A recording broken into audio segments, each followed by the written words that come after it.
certainly can do that, then we're happy to do that. Thank you, Mr. McBride. We will meet and confer with Mr. McBride and his colleagues on that. All right. How much time is needed by the parties? 2 weeks. That's fine. A couple weeks. All right. A couple of weeks, and then we can address that. Next, I want to turn to address media coverage and place on the record the potential consequences of any willful violation of the court's December 23rd, 2025 standing decorum order. Under Utah Code Section 78B-6-310, if the court finds a person guilty of contempt, the court may impose a fine of up to $1,000, order incarceration in the county jail for up to 30 days, or both.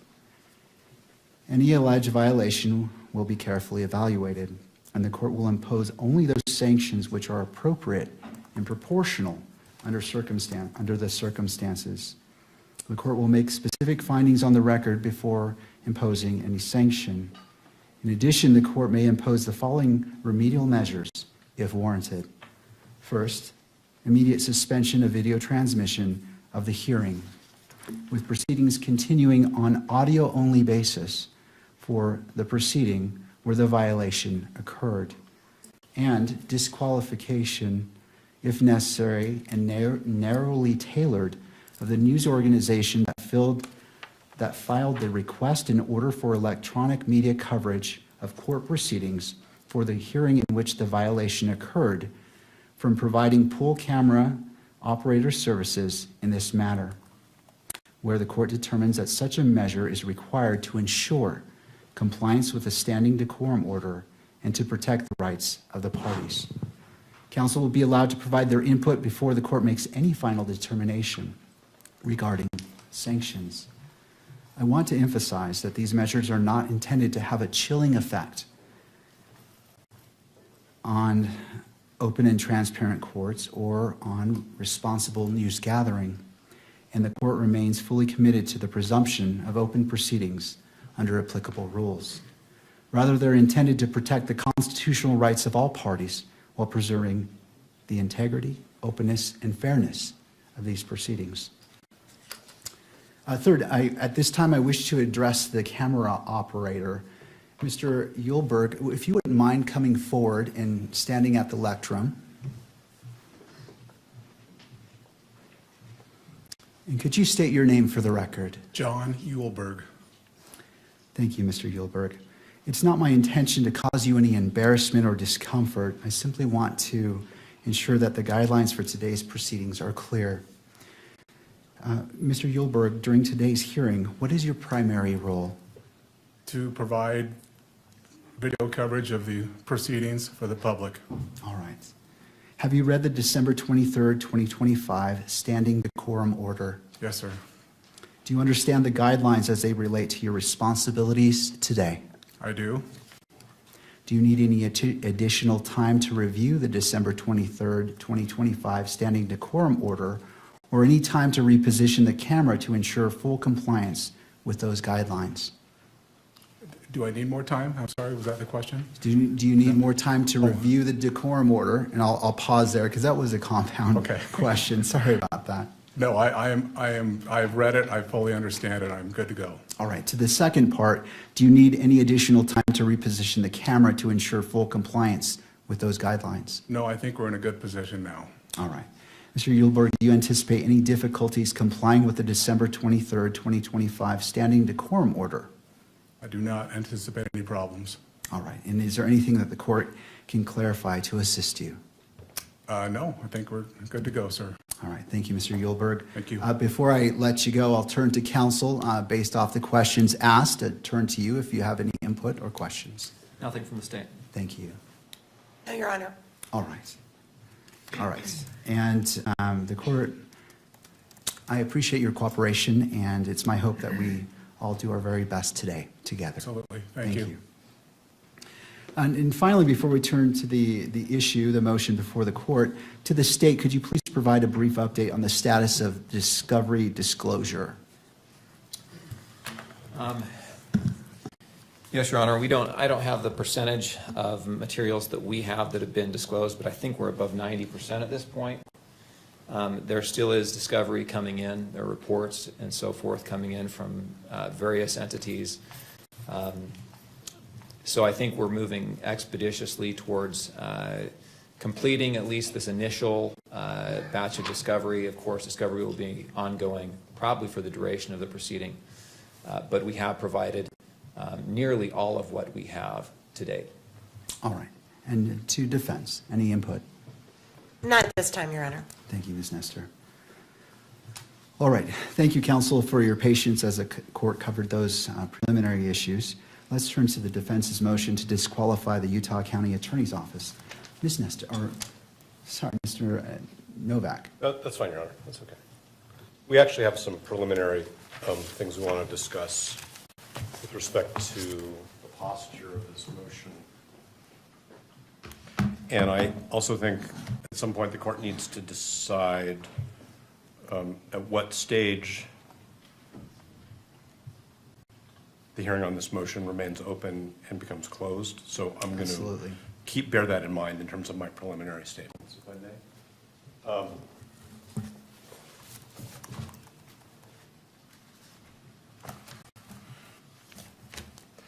When we filed this motion to disqualify,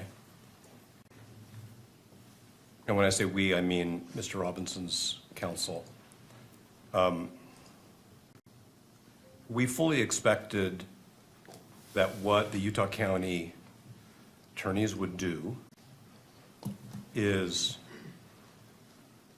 refer the motion to the Attorney General's office so that the Utah County attorneys are not in the position of representing their own interests as potentially conflicted attorneys in a potentially conflicted office, and representing the state's interest in the prosecution.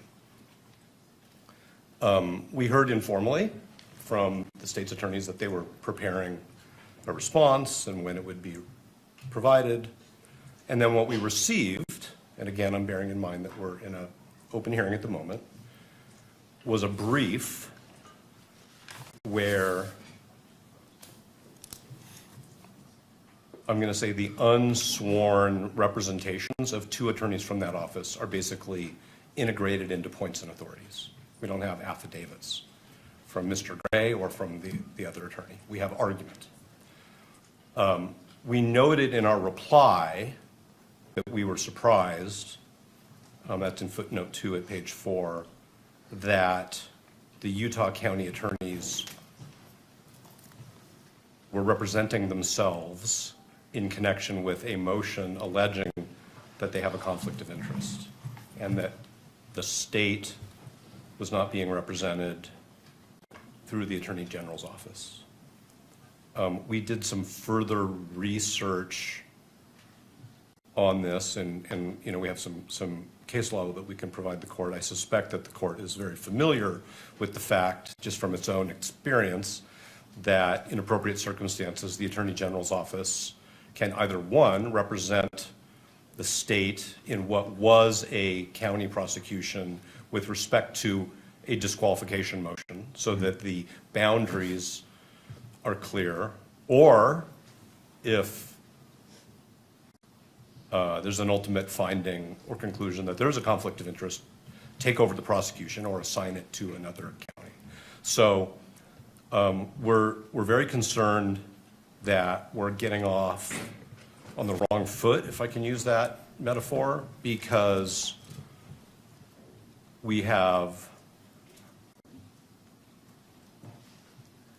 officers of the court who are both representing their own interests in continuing to be the prosecutors in this case and representing the state in a situation where there should be what I would call, at least temporarily, conflict counsel. I'm not sure that's the term the Attorney General uses, representing the state's interests. There's a Supreme Court decision which is called State v. Jimenez, Jimenez, which I can provide a citation for. There are subsequent cases, but it's pretty clear that this is the type of a case. I'm not saying that Jimenez compels that action, but it seems to me to strongly suggest that where there is a showing, I'm not sure what the threshold showing is. I don't want to say it's a prima facie showing or a reasonable concern, but where there's a showing that there very well may be a conflict of interest that hasn't been handled by a particular state attorney's, county attorney's office, that what's in the interest of the litigation, of the public, of the parties, is for the Attorney General to step in. And the citation for State v. Jimenez, if I may, is 588 P. 2nd 707.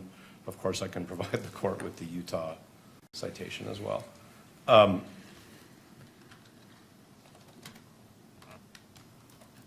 This court actually has the authority under that case, State v. Jimenez, to direct the Attorney General to step in, not for the entire case at this stage, that's not what we're saying is necessary, because that requires a finding of a conflict of interest, but to step in or to designate somebody to step in for the purposes of litigating that motion. Okay. And so we're very concerned that even going forward with an evidentiary hearing where members of the Utah County Attorney's Office are both litigating as representatives of the state in a prosecution and essentially defending their own propriety of proceeding in this prosecution is problematic. As far as being prepared, we're of course prepared to go forward with an evidentiary hearing, but we think that it's improvident, and we think that what the court should do if the Utah County attorneys have not or don't, if given the opportunity, do this on their own, is that the court should designate the Attorney General's office for the purpose of litigating this motion. The court might ask, hypothetically, the question, has the Utah County Attorney's Office conferred with the Attorney General about this particular question?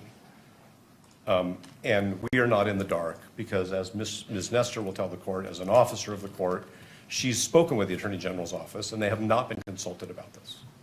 Okay? So this is a motion to disqualify a county attorney's office based on what we believe is a material, significant conflict of interest that it's clear they haven't even tried to address by way of a screening, which of course is a term of art, because their position is no screening was necessary. We're not even here to discuss whether the way in which a particular attorney was screened off was adequate. Their position, as their own advocates, is we've already decided no screening is necessary. So what we've been told by the Attorney General's office, Ms. Nestor can represent to the court exactly what she was told, but basically that there has not been consultation.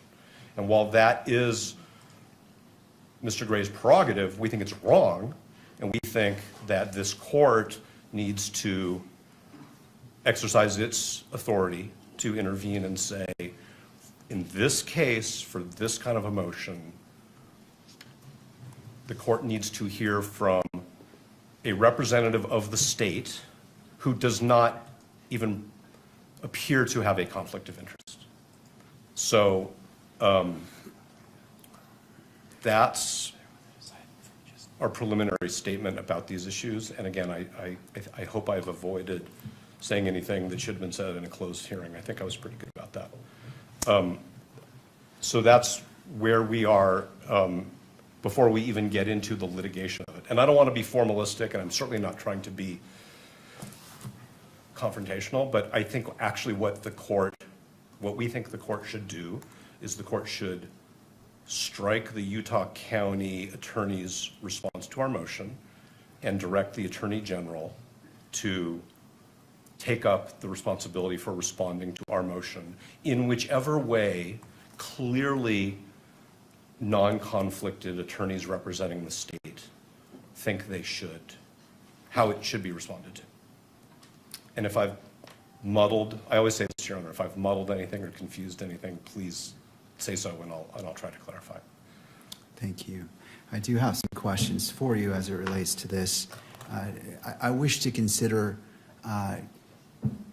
all the authority that you wish to cite to. I mean, obviously, you came into this hearing knowing that this is something you're going to present, and this court wants to be efficient with time, but thorough, Yes. and not jumping to conclusions. Can you give me all the authority that you wish for me to consider in considering your request today?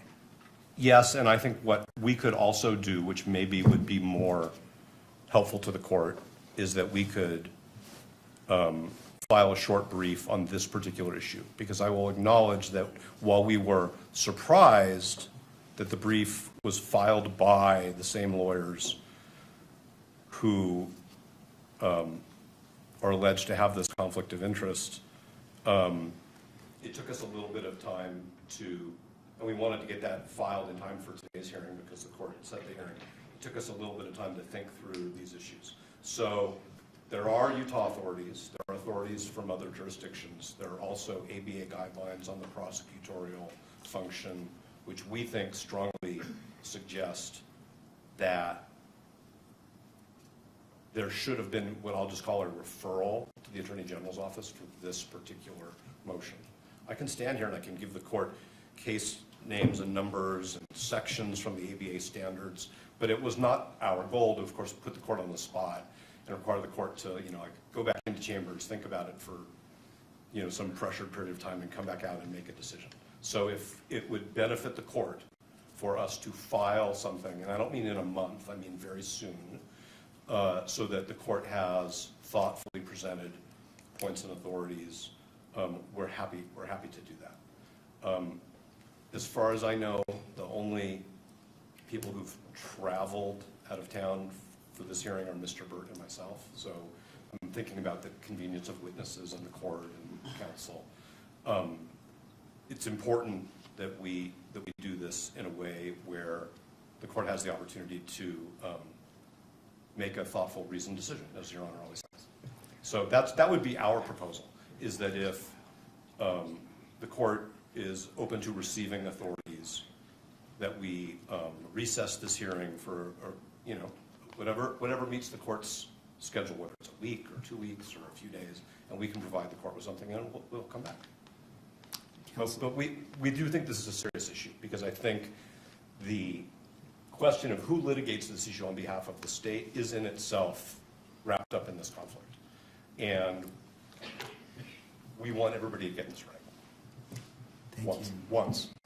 My question for you is, knowing this, why didn't you file a motion prior to today's hearing, knowing that the court would be in this position based off of your request to prepare the court, prepare opposing parties, and to be efficient in our use of time? I'm trying to understand. I understand what you're saying, and I understand that things evolve, but I'm trying to understand why that wasn't filed in advance of the hearing to put the court on notice at the very minimum, and just to allow the court to do what the court does.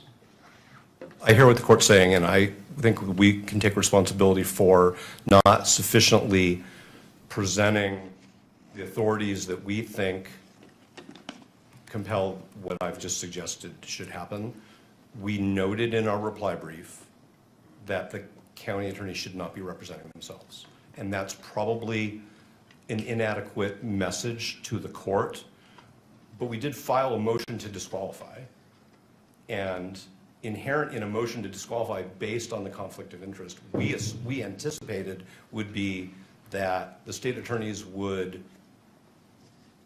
seek representation from a clearly non-conflicted, appropriate prosecutorial authority, which, as I've done further research, and Mr. Byrd and Ms. Visser and Ms. Nestor and I have all done further research, literally up until earlier this morning, we think it's pretty clear that this court has the authority to make that, I'm going to call it a referral. I think it's an order referring it to the Attorney General if the Utah County attorneys choose not to do so. And the additional information, which we did receive today, I'll just tell you that, was that there had not been any communication between the county attorneys and the Attorney General's office concerning this issue. So I'll fall on my sword. If the court thinks I should be sanctioned for not bringing this up sooner, I hear the court, but we are we're juggling many aspects of this case all at the same time, some of which the court is aware of, some of which the court probably is not aware of, but the court can imagine. No, and I appreciate that. And it's not the intent to sanction you. I understand that issues come up, and there's a lot going on. And so the court appreciates your candor and representation today. So these items can evolve. And so the court is not finding fault with you. It's just hoping that as it requires a lot of time and resources for you and for fellow attorneys and for the opposing party and for other parties, we just might want to make sure we make the best use of our time when we're together. I hear everything the court is saying. I take it to heart. I understand what the court's saying, and we are cognizant of the time that the court devotes to preparation for these hearings. So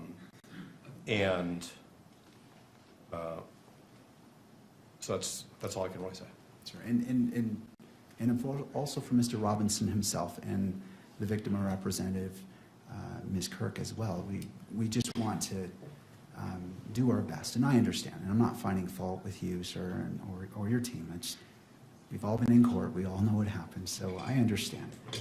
I'll turn to the state. Oh, and I'm sorry, is there anything further that you wish to represent? No, I could provide the court with more citations, but I'm just wondering if that's really the best way to give the court a list of verbal citations. I think with all consideration for, and we probably have, with all consideration for the fact that the court wants to be thorough and careful, and we do as well. We don't want to shoot from the hip, but I think that we just decided that this was something that we needed to bring to the court's attention in a much more fulsome way once we understood not only the way this was developing, but, frankly, the way the Utah Supreme Court, the ABA guidelines, courts of appeals subsequent to State v. Jimenez, and the information that we received today from the Attorney General's office, which isn't a secret. It's just we had a conversation and we learned that there hadn't been any consultation. If there had been consultation and the Attorney General had said, no, we think you're good to go, then that would be different. And that's what we learned this morning. All right. Well, I'll go ahead and take those authorities right now. If you'd like to list them, the court is ready. So the second one would be State v. Robertson, and that is also a Utah case 886 P. 2nd 85. There's the ABA prosecution standards. I would refer the court to section 3.1.7 and 3.2.5. And those are, I think, the places to start. Is there any Utah rule on point that addresses this issue? So the case of State v. Jimenez, which I referred to, which is the Supreme Court, does actually cite a statute. Okay. Anything further that you wish for this court to consider at this point in the proceeding as it relates to this issue? No, and depending upon the statements of counsel, we may have some response if the court permits it. Of course. Right. Thank you. Turning to the state, Mr. Gray.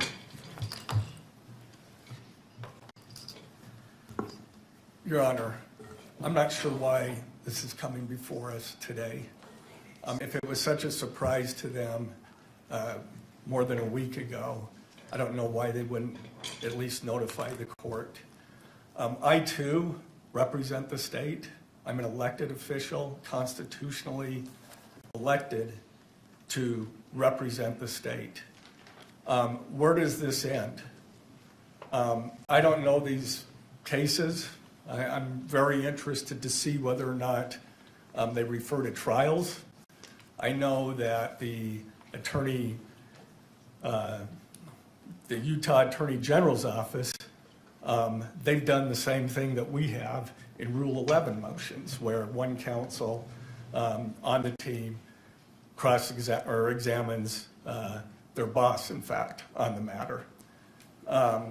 So I just think this is ambush and another stalling tactic to delay these proceedings. There's no reason that they could not have at least filed the motion and asked for time to brief it.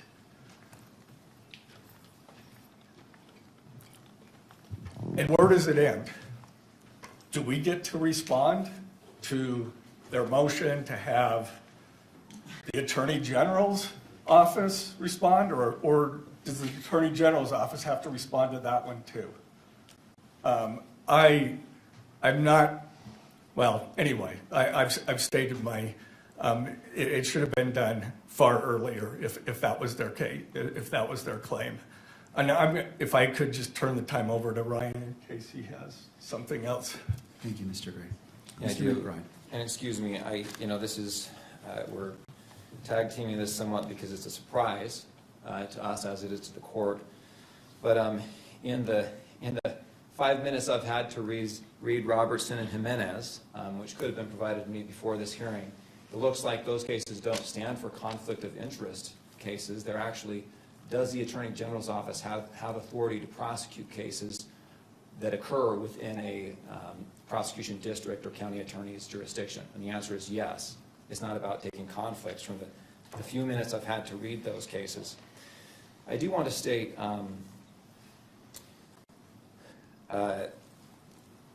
this is, of course, the first time this has been raised to us. The defense has known that we were going to respond to this motion for some time. We requested an extension for our filing deadline back in December. The defense agreed to that extension. Our reply was filed January 5th. The defendant's reply was filed thereafter. And in that reply, the tone of that reply is mentions that they thought that perhaps a special prosecutor would be appointed to handle the conflict case, but in the alternative says, we'll be able to, we want to subpoena witnesses to establish the facts that are laid out in the state's opposition motion or memorandum. And that was what we understood was going to happen today. You have a family member of a prosecutor who has been subpoenaed. An affidavit has been supplied to the court. We believe that affidavit is adequate, but it wasn't adequate from the defense perspective, so they subpoenaed that person. Prosecutors have been subpoenaed for today's hearing. We have 2 investigators that have been subpoenaed for today's hearing. And we are ready to go, Your Honor. I think that the motion or the request that the defense has made assumes that a conflict does exist and that there's an inability of the party who has been accused of a conflict to defend themselves. And I just don't think that that's true. If there is a conflict, which is the question that this court is to decide, the case will be referred. Until that conflict has been established, the case is properly in the jurisdiction that has statutory authority over that offense. And until that conflict has been established, the Utah County Attorney's Office has this case and can defend its involvement in this case. I got just a moment to review my notes and see if there's other points we want to make on this. Of course.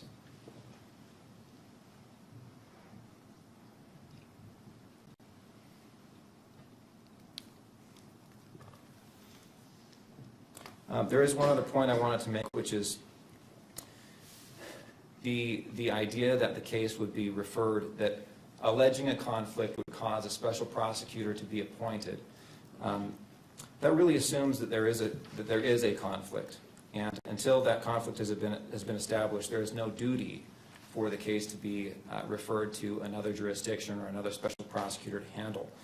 And it raises some of the issues that have been brought up in some of the case law regarding creating or alleging conflicts. There's a lot of case law that talks about how it can be a tactic to try and remove cases from one prosecutor's authority to find a more lenient prosecutor, find a more favorable prosecuting authority that's not going to seek, for example, in this case, the death penalty.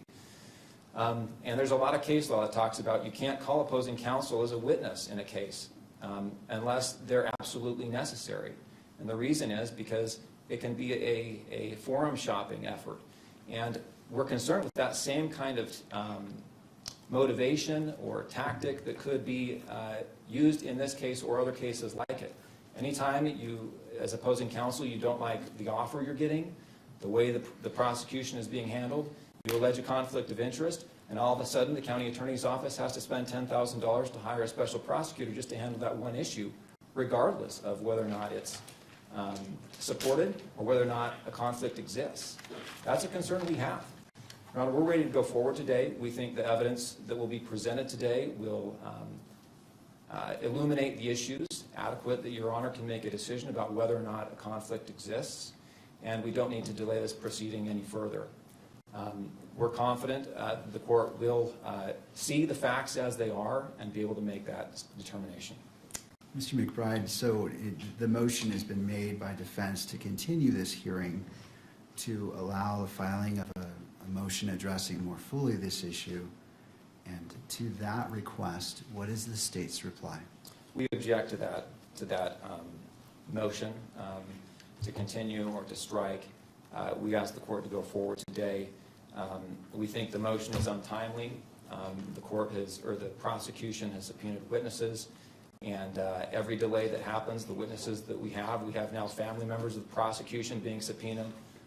These people are ready to move forward and get this out of the way. The longer we delay this, the more anxiety that this procedure has. All right, thank you, Mr. McBride. To defense, any response? Yes, John, thank you. First, I want to say this is not about seeking a lenient prosecutor.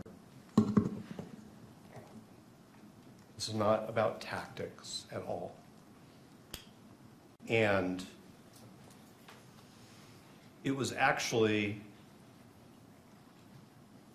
the county attorney's office who informed us back in October that there was a family member of a prosecutor who was present at Utah Valley University at the Charlie Kirk rally and experienced and witnessed certain things. We didn't make this up out of whole cloth. We didn't grab onto some piece of discovery and say, a wedge, a tactic.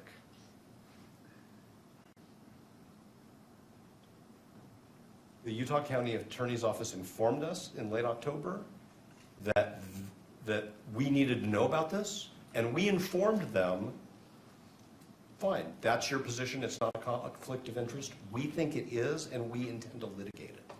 So it's not a tactic, it's not something that we've made up out of whole cloth because, like I said, we found a needle in a haystack. It's something that they properly brought to our attention, but we firmly believe that the law supports the conclusion that that particular prosecutor should have been screened off. There's good case law on screening, which we did fully cite in our briefs in a timely way, and there was no effort to screen off that prosecutor, and that has now created a problem for the whole office.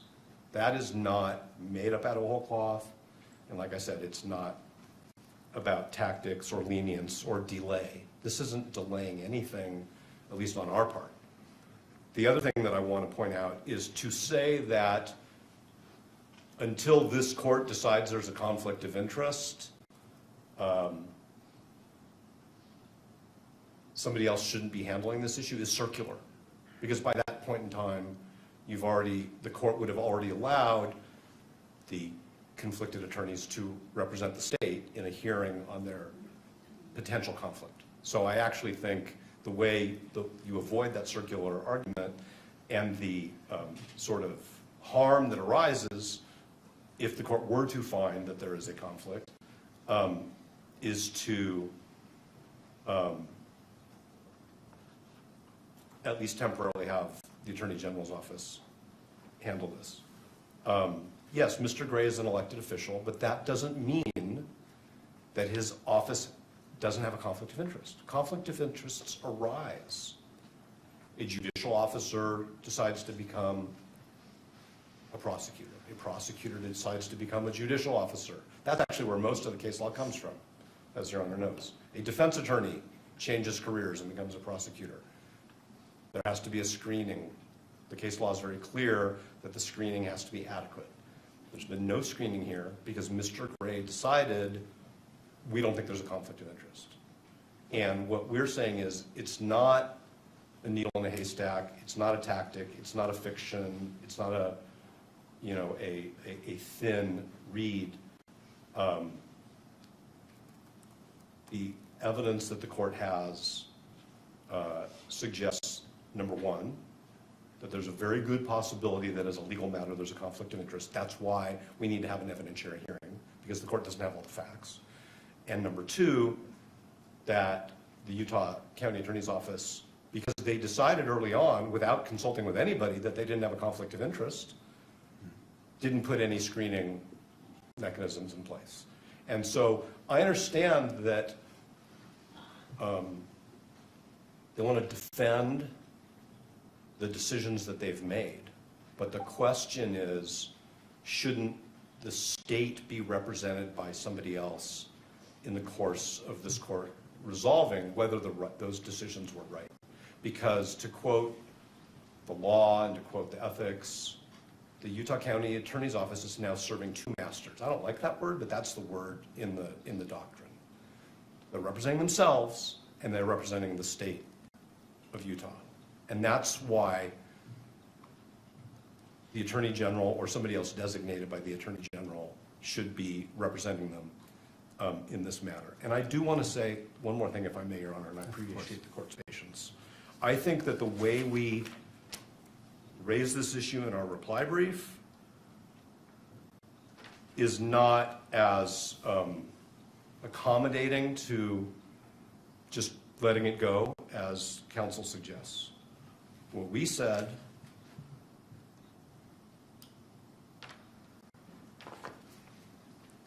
is we asked the question is whether it is even appropriate for the UCAO to litigate this issue on its own behalf.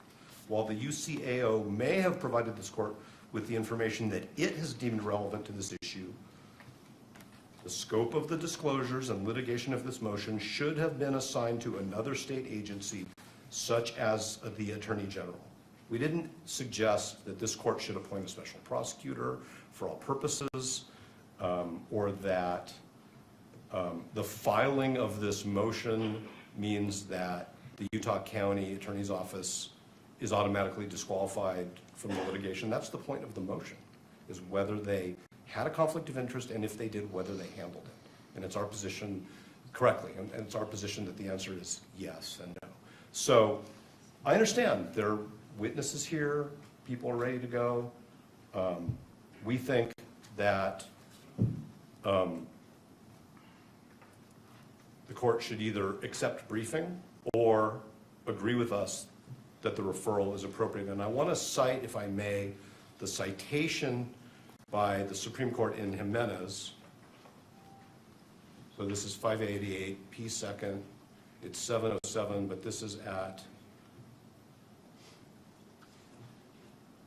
708. This is the statute quoted by the Supreme Court. If at any time, after investigation by and a finding and a recommendation from the district judge involved, that the county attorney in any county is unable to satisfactorily and adequately perform his duties in prosecuting a criminal case without additional legal assistance, the Attorney General shall provide such assistance. That's very broad. What that means in this case is it's inappropriate for the Utah County Attorney's Office to represent itself when it is also representing the state. And that for this motion, this court has the discretion, we would say, respectfully the obligation, to designate the Attorney General to represent the state, the people of the state of Utah, in this motion. And depending upon how the court rules on the motion, then we have to see what happens next. So is it your position that the court has discretion to make that decision? I think that the court has the discretion to say to the Utah County attorneys, you shouldn't be representing yourself in this case at this stage as to this motion only. Continue to do what you do while this motion is pending, and we will resolve this motion. I am not suggesting that they should stop the work that Mr. McBride talked about preparing discovery, having their agents interview witnesses. We want to get this motion resolved in a timely way. It is not a stop. I'm not saying, let me be very careful because I don't want to misinterpret the court's question. I'm not saying that whatever this court decides is the right decision because the court has discretion. We believe that the law requires that the county attorney's office be represented by somebody else for this motion. What I'm saying is the legislature gave the court the authority to compel that when the state attorney and the attorney general haven't done anything about that yet. I'm not saying that the court, I mean, I don't know what the standard of review on appeal would be, so I'm not just saying it's an abuse of discretion standard. What I'm saying is the legislature gave this court the authority to direct, refer to the attorney general representation in a criminal case where there's a showing of a potential conflict of interest. And I've been a criminal litigator, although on this side for a long time, so I understand what counsel's talking about is sometimes defendants come up with questionable grounds and move to disqualify. And I don't think that that's a finding that the court can make in this case. It was actually, as I said before, the Utah County attorneys who were concerned about this enough that they brought it to our attention. We have profound disagreements about the significance of the conflict and the way it was handled. Okay? And otherwise, I think I would be repeating myself if I said anything more without answering a direct question. All right, I just have a brief question. Do you have your witnesses here today? All the witnesses are here. We have no problem as a pragmatic issue going forward. Our witnesses are the subpoenas that we served, which were filed with the court. So to be clear, I don't think the court is inferring this. We're not unable to proceed if that was the court's conclusion. We are prepared, and the witnesses are here. I'm just saying we think that it would be improvident and it could result in errors of law, and it could result in problems down the road. Thank you. Do you need any additional time in regards to your argument to continue this hearing based off the citations you've provided, the authorities you've provided the court? 1 second.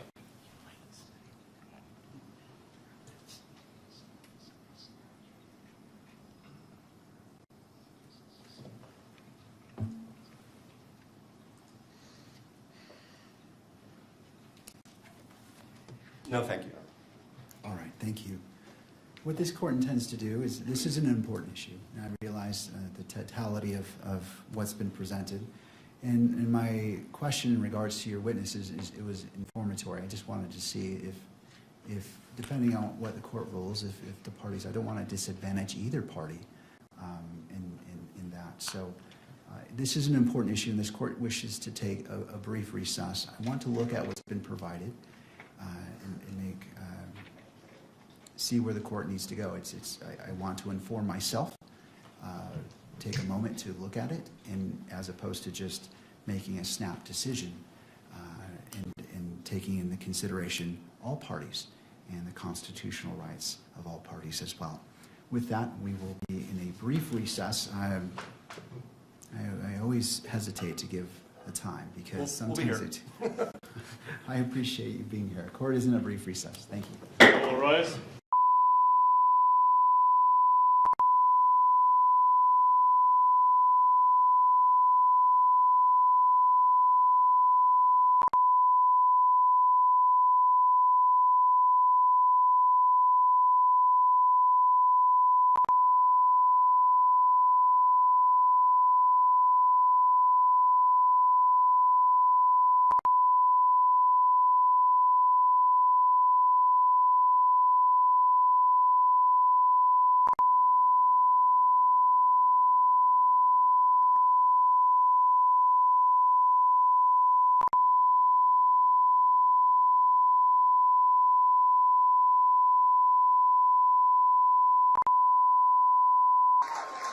Thank you. Thank you. Thank you. Thank you very much. You're doing good. How are the polls doing? Pretty good? It's a blowout, but let's not say that. Let's say you're winning by one or losing by one. Doesn't make any difference. Get them out to vote, right? It was an honor to endorse you, and congratulations. Doing a great job. And I want to thank Ron, too, because Ron has been really behind us with Meg and everybody else, and we did have his back at 100%. I appreciate it, and it's a great honor. Thank you very much. See you. Florida Agricultural Commissioner Wilton Simpson, who I've been with for a long time, right? I've been with him for a long time, and I appreciate it. Thanks, Wilton. Appreciate it very much. Executive Director of the Florida Department of Highway Safety and Motor Vehicles, Dave Kerner, who had so much to do with this. Thank you. Thank you, Dave. Mayor of Palm Beach, Danielle Moore. She's a terrific woman. Where is Danielle? Thank you, Danielle. We're working on a little project. Nice, beautiful, clean, crisp water, right? And she's leading it, and she's incredible, just like her mother was incredible and is. Oh, where's Mom? I want to see Mom. Oh, you look good. You look very good. I haven't seen a former mayor of Palm Beach and highly respected. Who's respected more, you or your mother? I don't know. It's pretty close, right? You're pretty close. She says Mom is respected more. That's good. A daughter better say that, right? Thank you, darling. Appreciate it. That's great. Thank you, Danielle. Glad you told me she was here. Former Mayor Leslie Smith is here, who's great and a formerly very good golfer. I think she's still a good golfer. Leslie, where's Leslie? Leslie? Thank you very much, Leslie. Thank you. Thank you, darling. I appreciate it. We've known each other for a long time. Incredible people. And the members of the Palm Beach Town Council are here. Thank you all very much. You do a great job. You love the town. I love the town, too. I had a lot of choice on towns. And I said, this is the town I want to be in. So we all love it. And it's an honor to have saved Mar-a-Lago. You know, most of these great houses went down. They went down rapidly. And they were subdivided into 25 homes, et cetera, et cetera. And I'll tell you what, this was an honor. But they like me because I saved the house. Somebody said they like me because you're a great president, but they like you more because I saved Mar-a-Lago. Saving Mar-a-Lago was to them more important. Thank you very much. I like you. Thank you very much. Mayor of Palm Beach County, who I endorsed, by the way, Sarah Baxter. Sarah? Hi, Sarah. Congratulations, Sarah. So we're at 407-0. We have to make sure that you're going to, but I think it's going to work out very well. Congratulations. You had so many people that said, you got to be with her. I said, I am. So good luck with the election. I know it's going to work out very well. Thank you. Good luck. The members of the County Commission and the West Palm Beach City Commission, who are unbelievable people. They love the area. They work hard and they're good. Where are you? Can you raise your hands a little bit? Great. Thank you. Thank you. Great job you're doing. You know, we're all working together this place. We're working on a little water project, and if we can get the water perfect, that'll be great. Mayor, you're heading it up from this part of the world, and I know they're working in West Palm Beach in the area, and we'll see whether it's desalinization or filtering. There's a couple of different ways we can do it, but whatever we can do, I think it would be great. We're working along with West Palm Beach also, so thank you, and thank you, Mayor. Dan Newland is here, and Gina Loudon is here, and Linda Soch is here, and Larry and Sue Snowden are here. Thank you, Larry and Sue. Thank you.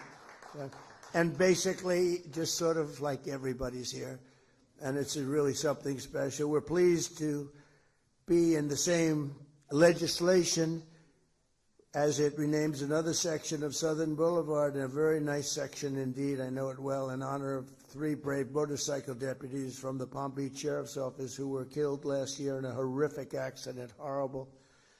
It was a horrible situation. But I saw so much love. I saw everybody in this room was there, plus. We had a ceremony in honor of these 3 incredible people. Corporal Louise Paez Jr., who is just, Luis Paez was somebody was loved and respected by so many people. They all said, thank you for being there in honor of her. And Deputy Sheriff Ralph Butch Waller Jr. and Deputy Sheriff Ignacio Dan Diaz. The three of them, what happened to them, this was unbelievable. Their ceremony was one of the most beautiful and saddest ceremonies that I've ever attended. But I was deeply honored to be there. On May 1st, I bestowed the honor of first ever. These were medals that were worked on by my son, Eric, very hard. We had a great jeweler. Can I say the name of the jeweler? Tiffany. And they came up with a really incredible medal, and it's called the Medals of Sacrifice, and they did a beautiful job. And it was really led by Eric Trump, so I want to thank you, Eric, too. Thank you. And unfortunately, when certain events happen like that, and they do happen, they shouldn't happen, but they do happen, we're going to do the medal ceremony, and it's going to be something special. So today we pay tribute to them and to those, to the loved ones. Some of their family members are here, and we love their family members, what they went through. Those deputies will live in our hearts forever, and Florida will remember them always with the PBSO Motorman Highway. PBSO Motorman Highway, it's great, beautiful thing. I'm going to see it every time I go up that road.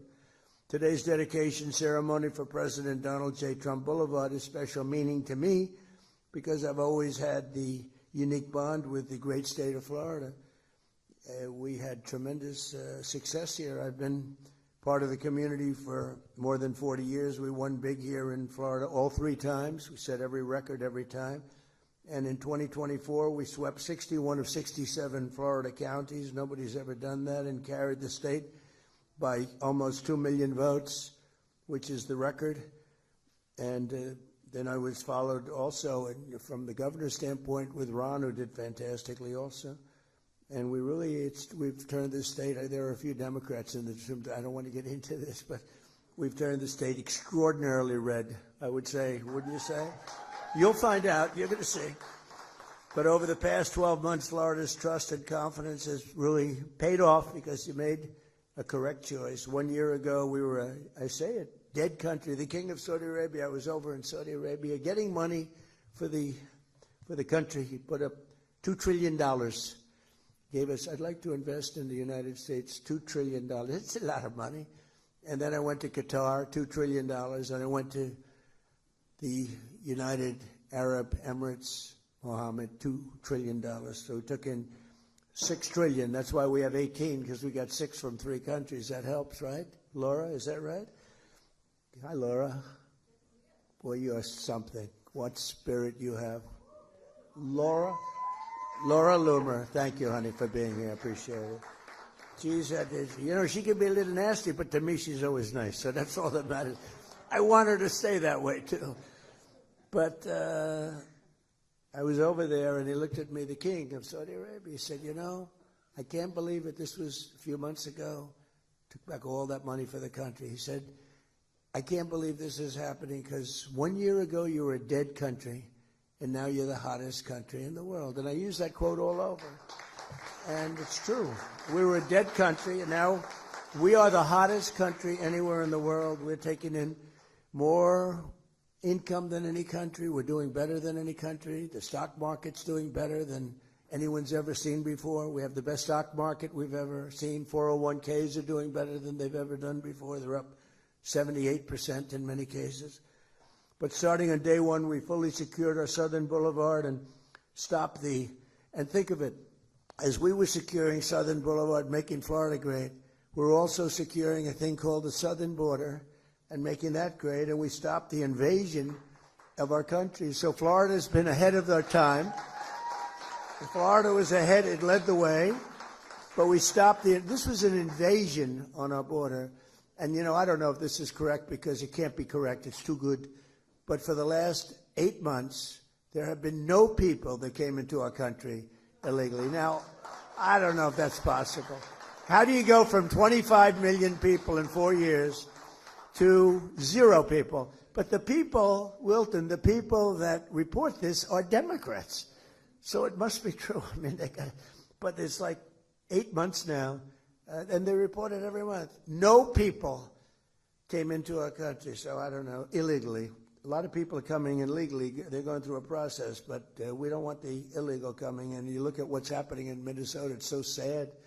And it's so sad because ICE is taking out murderers. They're taking out drug lords. They're taking out people from mental institutions, bringing them back to their country. They're taking out the roughest people, Tren de Aragua. The jails are emptied out from Venezuela. Now I like Venezuela very much. I say good things. I don't talk about Venezuela in a negative. I think it's a wonderful country. We just were. It's very interesting. It's so much different. It's changed so much in literally a week. It was one of the great military maneuvers of all time. It was like flawless. It was one of the great of all time. But we're dealing with the new president. We're dealing with a lot of the people that were running the country, and they had our first thing is they said we have 50 million barrels. Hard to believe, Eric. I said, is there such a thing as 50 million barrels? 50 million barrels of oil, and we have to get it processed immediately because we have no room. Will you take it? I said, we'll take it. I didn't have to consult with anybody on that. I didn't have to call up our great attorney general. I said, we will take it. And it's the equivalent of $5.2 billion. That was the first day. And it's now traveling nicely to the United States. And we've had a great relationship with the people that are currently they say the interim president and everybody else. And it's been, I think a lot of pressure has been released. Because, that was a great country 20 years ago, and then it went bad because it had the wrong system. It had a bad system. And we can't ever fall into a position where we have that system, because that system isn't going to work. That system can make a lot of people that are good people, bad people, or incompetent people. But we passed the largest tax cuts in history, the largest regulatory cuts in history, and the largest spending cuts in history, and that got done. We call it the Great Big Beautiful Bill. We have no tax on tips, no tax on Social Security, no tax on overtime. People that buy a car, they get a deduction now on their interest if they buy a car and borrow money. It never happened before. Rich people got used to taking deductions. People in middle-class situations or lower than middle class, they never got deductions on anything they get now. I think it's going to have a huge impact. We're building more factories in the United States now than at any time in our history. And we have $18 trillion being invested. We have think of that, $18 trillion more than any country has ever had by 5 times. Think of that. There's never been anything even close. 3 trillion is the record. We're going to be, I think, at over 18. Through 10 months, it was 18. We could crack 20 by the time we have our first year, which will be in a little while, January 20th. So it's been amazing. We also did a couple of other things. Critical race theory and transgender insanity is out of our schools and out of our lives. And we got men out of women's sports, officially out of women's sports. And everyone said, well, that's an 80-20 issue. No, that's a 98-2 issue. I don't even think it's 98-2. Military recruitment is setting records. A year ago, and now you have to go a year and a half ago, I guess, but a year ago, military recruitment was at an all-time low, and that included for police and firemen. And now military recruitment, police and firemen, is the highest it's ever been. We have never had this many people apply for jobs. We've never seen anything like it. And we hire now on a merit-based system because we won the court case, the Supreme Court case. Everything's based now on merit. So we get people in merit as opposed to putting people in jobs that maybe shouldn't be there. Whether it's nice or not, it's how our country grew. It's how our country became great. So we have a merit-based system. In less than a year, we made 8 peace deals and ended the war in Gaza. We have peace in the Middle East. Nobody thought that was going to be possible. We stopped India and Pakistan from fighting, 2 nuclear nations. They say many millions of people. The Pakistani prime minister said Donald Trump saved at least 10 million people. And It was amazing, and it's an honor. And we obliterated Iran's nuclear enrichment capacity with Operation Midnight Hammer. That was another operation that was incredible. And then you have al-Baghdadi. We got out. That's the founder of ISIS, was rebuilding ISIS. Got him. And Soleimani, he's the one, the roadside bomb.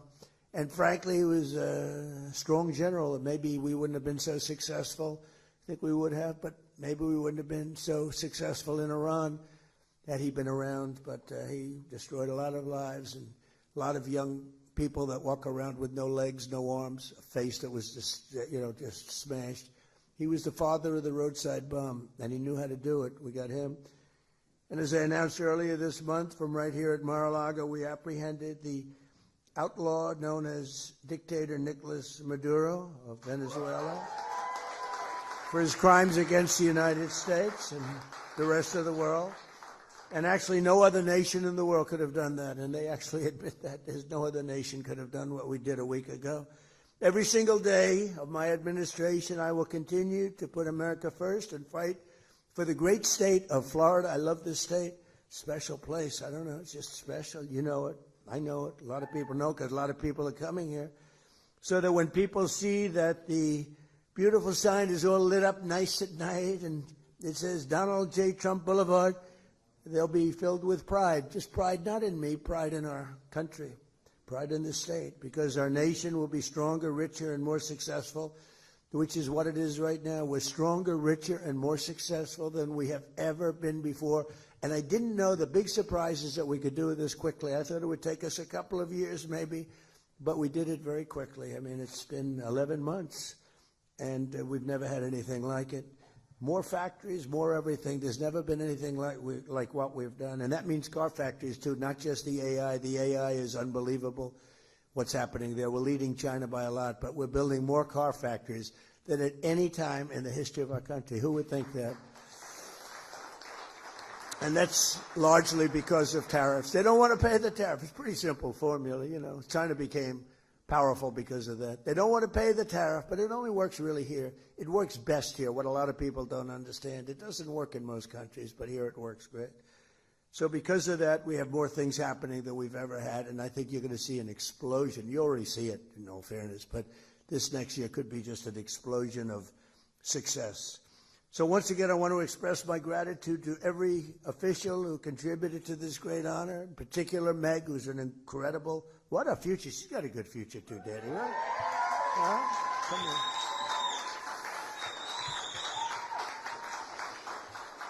And I want to thank especially my son, and I want to thank the great people of Florida. This is just an amazing day for me, and it's an amazing place. And we're going to have 3 more great years, but hopefully we're going to have many, many decades of greatness in this country.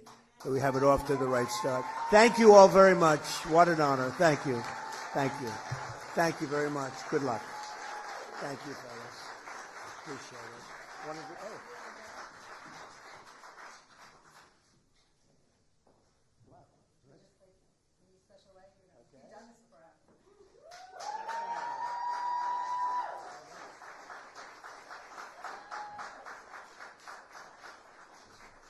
That's a serious sign.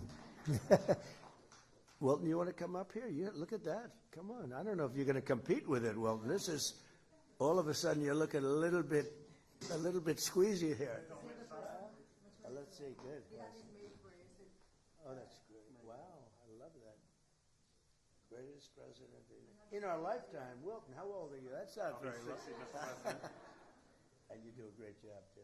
Thank you very much. Appreciate it. I'll take it. Thank you. Thank you all very much. We have a wedding here now. So they said, sir, is there any way you can move it quickly? I said, I'm not moving it quickly. We're not. And the people getting married are outside, and they said, take your time, sir. This is an honor. So it's sort of cute. Have a good time. Thank you, everybody. Thank you.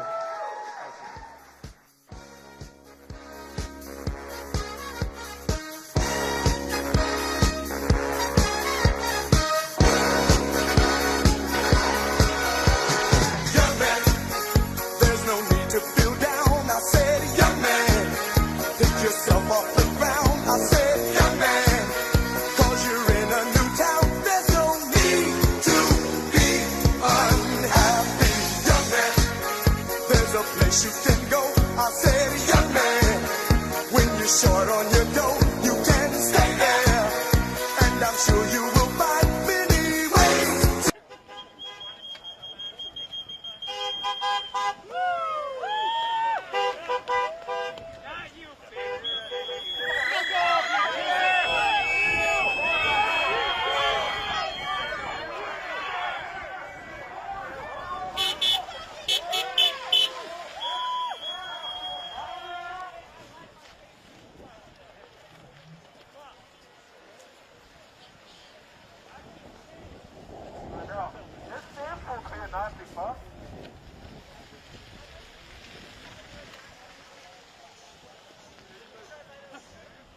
like the heated gloves? Is it actually really warm? Really? I always see them, but I've never bought them. People buy like heated vests. I've seen that, like jackets. Everything. From here?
Of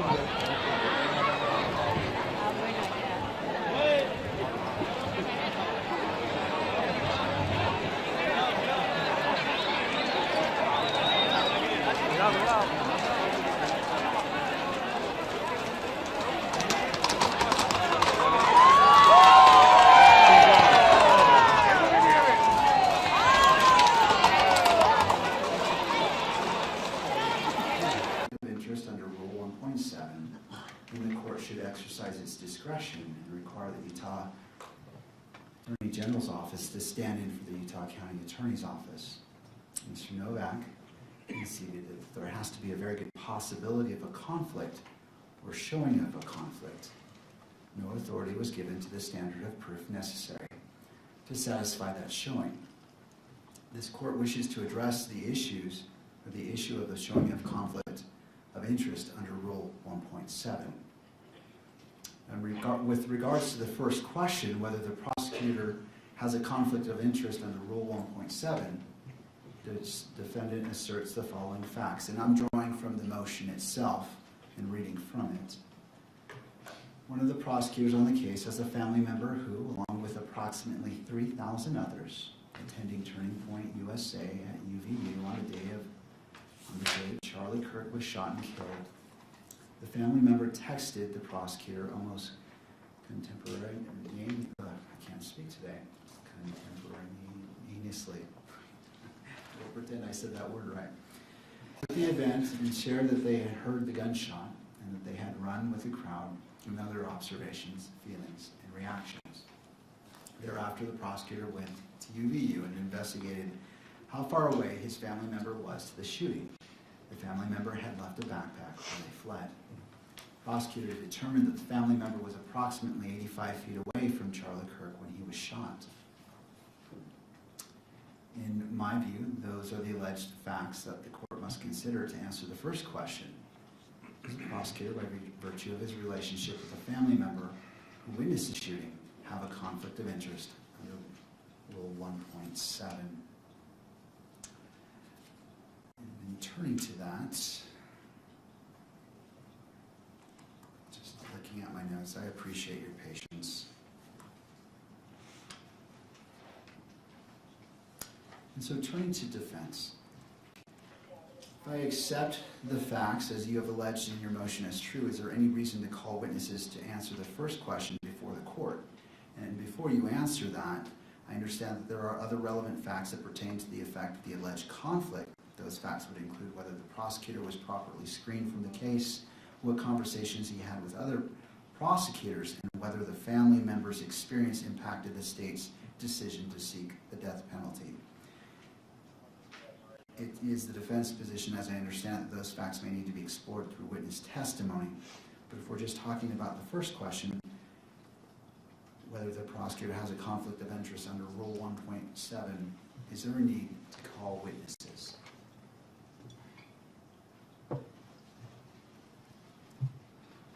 Yes, Your Honor. I understand that the court is trying to get to the threshold question that we have put before it with respect to who should be representing the Utah County Attorney's Office in this motion.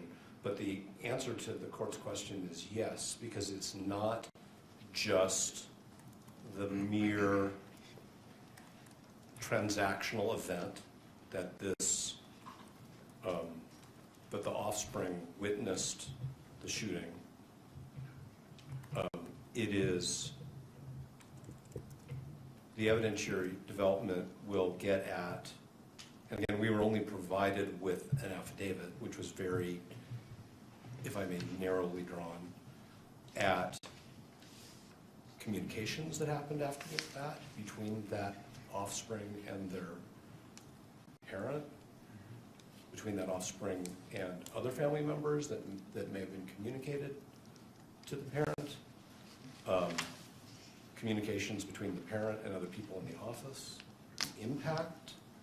Okay, so now I'm going to just say, if I had found out that my child was at an incident where somebody was shot and killed, I would have an incredibly strong emotional reaction, even if they were safe.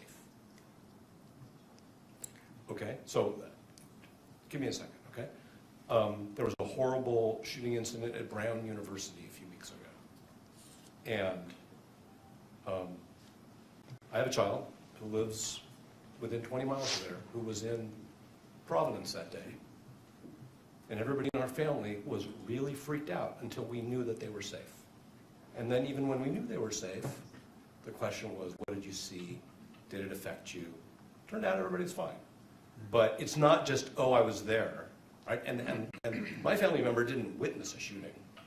Wasn't in a crowd with 3,000 people who all had to run and take cover in case there were more shots fired, in case there were some other harm that occurred, okay? So it's not just the fact that this person was 85 feet away from Mr. Kirk.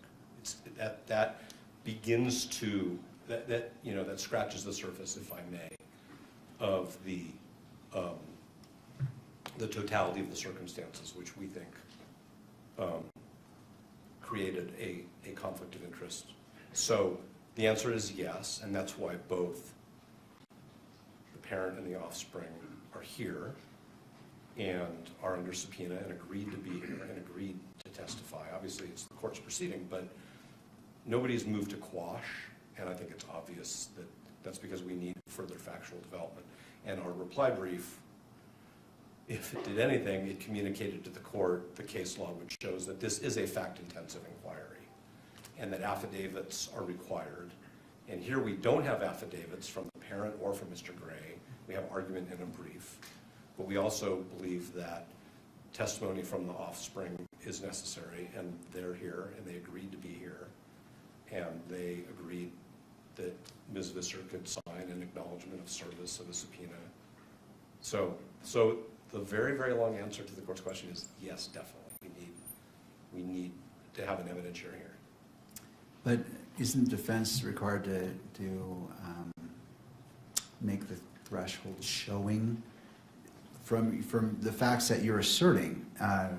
Isn't that where we begin? Not necessarily the state's response, but don't you have a responsibility to show that you've made a threshold showing of what you're asserting would rise to what you're asserting in your motion? So the state, so the Utah County attorneys informed us that this offspring was present in a crowd, was caught up in the ensuing chaos, heard a shot fired, had to leave their belongings behind, witnessed the trauma of other people. We can't really get beyond that without fact development. And if what the court is saying, hypothetically, is I want you to go sit down and interview people, that's one thing. But if the court's saying that we somehow should have more information than the county has given us, we can't do that without evidentiary development. Okay? We have questions about whether there were more non-recorded communications that we haven't been told about. I think we have a good faith, and the court could imagine that a family would talk about such an incident, and it wouldn't just be the text messages that the court has in the exhibit. And I don't purport to say anybody should run their family the way my family operates. I'm just talking about what I think would be natural, which is families talk about these things because we want to take care of our kids, and we want to make sure they're okay. And then we need to make sure that our responsibilities to the public and to justice aren't impacted by our personal experiences. And I think that we can only get at that, Your Honor, through evidentiary development. All right. And that's why, and I think that the state would agree with that, because that's why they provided the court with some affidavits and some fact in the course of argument. So I think that it needs to be fully developed through the very limited number of witnesses that are present. I understand. Let me turn to the state. What's the state's position? So I want to make sure I'm understanding your question. The question is, there's two layers here, right? The first layer is when an alleged conflict arises, does in this case, the county attorney's office have to conflict the handling of that allegation to another special prosecutor, attorney general's office, right? Your question is, doesn't the defense have to make an initial showing before that first conflict has or occurs that requires that delegation? Yes. Okay. My answer is yes. I mean, otherwise we have to have a hearing to determine if another entity has to handle the substantive issue, and then you have to have another hearing to determine if there actually is a conflict. I think there has to be at first a showing that there is, a basis for a conflict. Otherwise, someone can come in and say, I think there's a conflict without any evidence whatsoever, or not evidence that's credible. I think, and for that reason, I think the court should be able to make this threshold showing based on the affidavit, right? The affidavit and the facts that have been proffered. I think there's enough there for you to say, yes, the county attorney's office can handle this motion on its own, or no, this motion needs to go to the attorney general's office, whoever else, to handle the substantive issue of whether or not there's a conflict. I mean, I want to be clear. I don't believe under any of those circumstances that the issue needs to be conflicted out. I believe that until a conflict has been found, the county attorney's office or whatever entity has been accused of a conflict can litigate that issue without litigating that issue. All right. Did I make myself clear? I appreciate that, Mr. McBride. A follow-up question in regards, they're proposing calling witnesses to make that threshold showing. What is the state's position? No, I mean, my position is no. I think witnesses should be called one time in this case, and that should be to determine whether or not there's a conflict, not to determine whether or not the issue of whether or not there's a conflict should be conflicted. Okay. I think there may have been a little bit of confusion there, and I'll take responsibility for the question. In regards to the threshold showing about the conflict,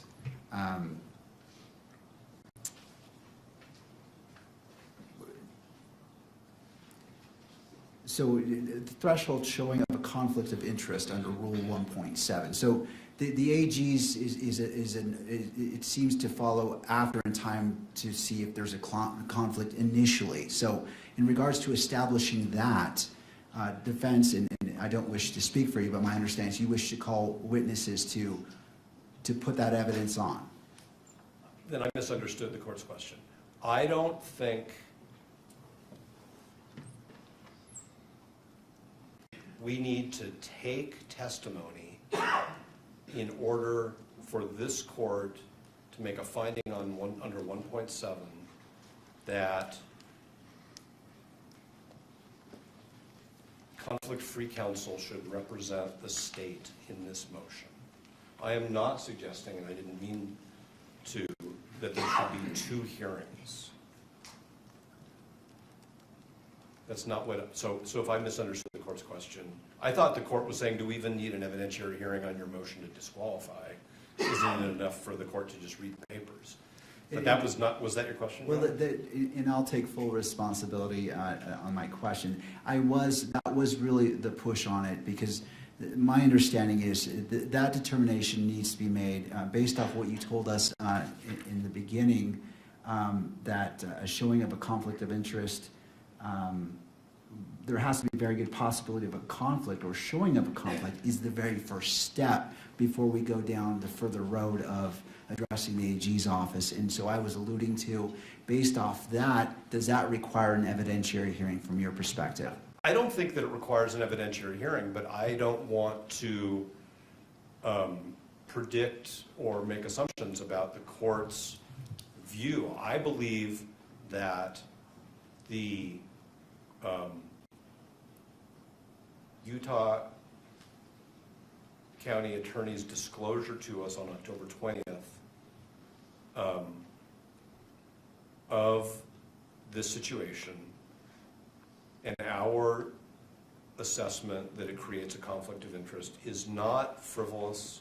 It's not taken for the purposes of delay or tactics. it's a real potential conflict. I don't know what the threshold showing is that permits or requires the court to exercise its authority under what is now in juxtaposition to the Utah legislature changes its code so often, like we have to figure out all the new code numbers, but it's now section 17-68-304, which gives the court the authority to appoint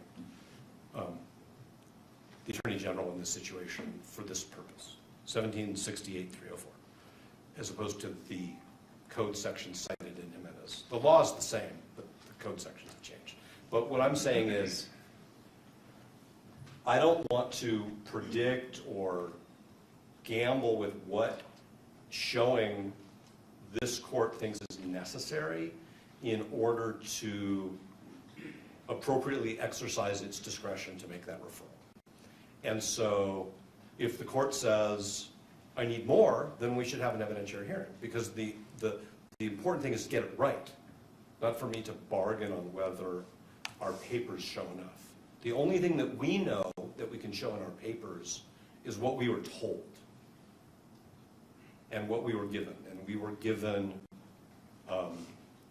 some text messaging between family members and maybe some other people. I mean, the court has that, it's an exhibit. That's all we really have. And so I don't want to just say, oh yeah, there's enough there, and then have the court say, no, there isn't. Because it may be that the court wants to take some permit us to take some preliminary testimony in order to make that decision. But what I really think, instead of starting an evidentiary hearing on a motion to determine if there should be a referral, I think that there's a sufficient showing that there should be a referral by this court because of 1.7, under the court's authority under Utah Code section 17-68-304, before we even begin to take testimony. I mean, the fact that Mr. Gray is going to be the first witness we call already, and that the state hasn't moved to quash because it's a frivolous subpoena, or it doesn't have, there's no basis in the factual predicate to examine Mr. Gray about these things, suggests that there's a problem here. That Mr. Gray's office is representing Mr. Gray while also trying to represent the state. And that's an inherent problem. And I understand it's a thorny question. It's what's the showing that's necessary, and does the court have discretion, or is the court compelled to? Is the court going to commit error if it doesn't? That's why I think that maybe some thoughtful briefing is an appropriate thing to do before we start an evidentiary hearing and then realize that we got off on the wrong foot, because there should be somebody else seated at the counsel table when two members of the state's attorney's office, who are members of the prosecution team, are two of the 4 or 5 witnesses in this hearing. So I'm not trying to dance around the court's question. What I'm really saying is, I don't know that we can be stuck with only being able to give a court a showing based on the evidence we've been given, when all we've been given is a memo that says, this person was there, we don't think it's a problem. They were 85 feet away when Mr. Kirk was killed. And so, and I appreciate what you're saying, counsel, but what I'm trying to determine is, in your regard, in your understanding, I want to address this, the sufficiency of the showing. Is it your request for an evidentiary hearing for you to present to the court enough evidence for the court to make that determination, or something else? If the court doesn't believe that the papers themselves sufficiently demonstrate that for purposes of the motion to disqualify, the state should be represented by somebody else, then the answer is yes, we want to have an evidentiary hearing up until the point where the court reaches that conclusion. Because that would be the only way for us to satisfy whatever showing the court deems necessary. So we're not going to waive an evidentiary hearing if the court's saying, well, I don't think you have enough evidence here. Obviously, the answer is yes. What I'm really just saying is, I think that based on the papers, the court can say, yeah, this is a significant problem in a serious case that has really, really serious consequences for Mr. Robinson, for the people of the state of Utah, for the victim's family, and we should do this carefully and correctly. And I think the way to do that is to have the Attorney General of Utah designate somebody in their office to represent the county for this limited purpose until the court determines the scope of the conflict. We think the conflict requires disqualification from the case, but ultimately, obviously, that's going to be a judicial determination. All right. Anything further from the state before the court makes its ruling on this issue? I just want to clarify, you're talking about the need for an evidentiary hearing in order to determine whether or not that the county attorney's office can handle the motion to disqualify? No, determining just an initial showing of a conflict that exists here. Like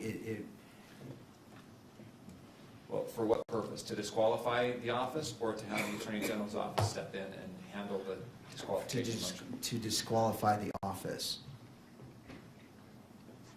Can I take a crack at it? If you wouldn't mind, Mr. Gray, just stepping to the left room, just so the record picks you up. Sometimes these microphones are a little long. If I could take a crack at it. Basically, I think what you're saying is kind of like a Frank's hearing where you have to allege sufficient facts so that based on those facts, if the court takes that as true, then you would need whether or not there would be a legal basis to conflict it out or find a conflict, right? And so if they don't make that showing, then the court can rule straightway. But if they do make that showing, if what's alleged is true, then we go to an evidentiary hearing. Is that? Mostly, it's the initial showing of a conflict, and what happens after that will be determined, because they're bringing this up for the first time today. Basically, like a prima facie showing initially. Is that what you're saying? Essentially. Yeah. Okay. I think that's. Yeah. I'll let you. No, I appreciate your clarification. Mr. McBride. Nothing else. All right, it's the court's, and I've read the briefing by all parties and listened to the argument today, and I don't believe a sufficient showing has been made for the court just relying upon the briefing itself. And so I can't make that finding based off, well, I would find that that threshold showing hasn't been met based off the briefing. And turning to Mr. Novak, based off that finding of the court, what is your position?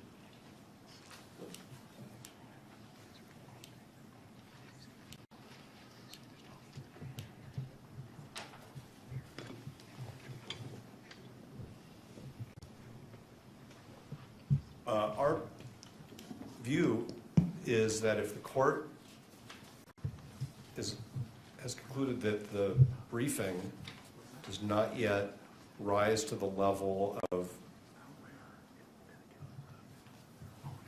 proof that the court should at this time make a referral, then the court should begin to take evidence.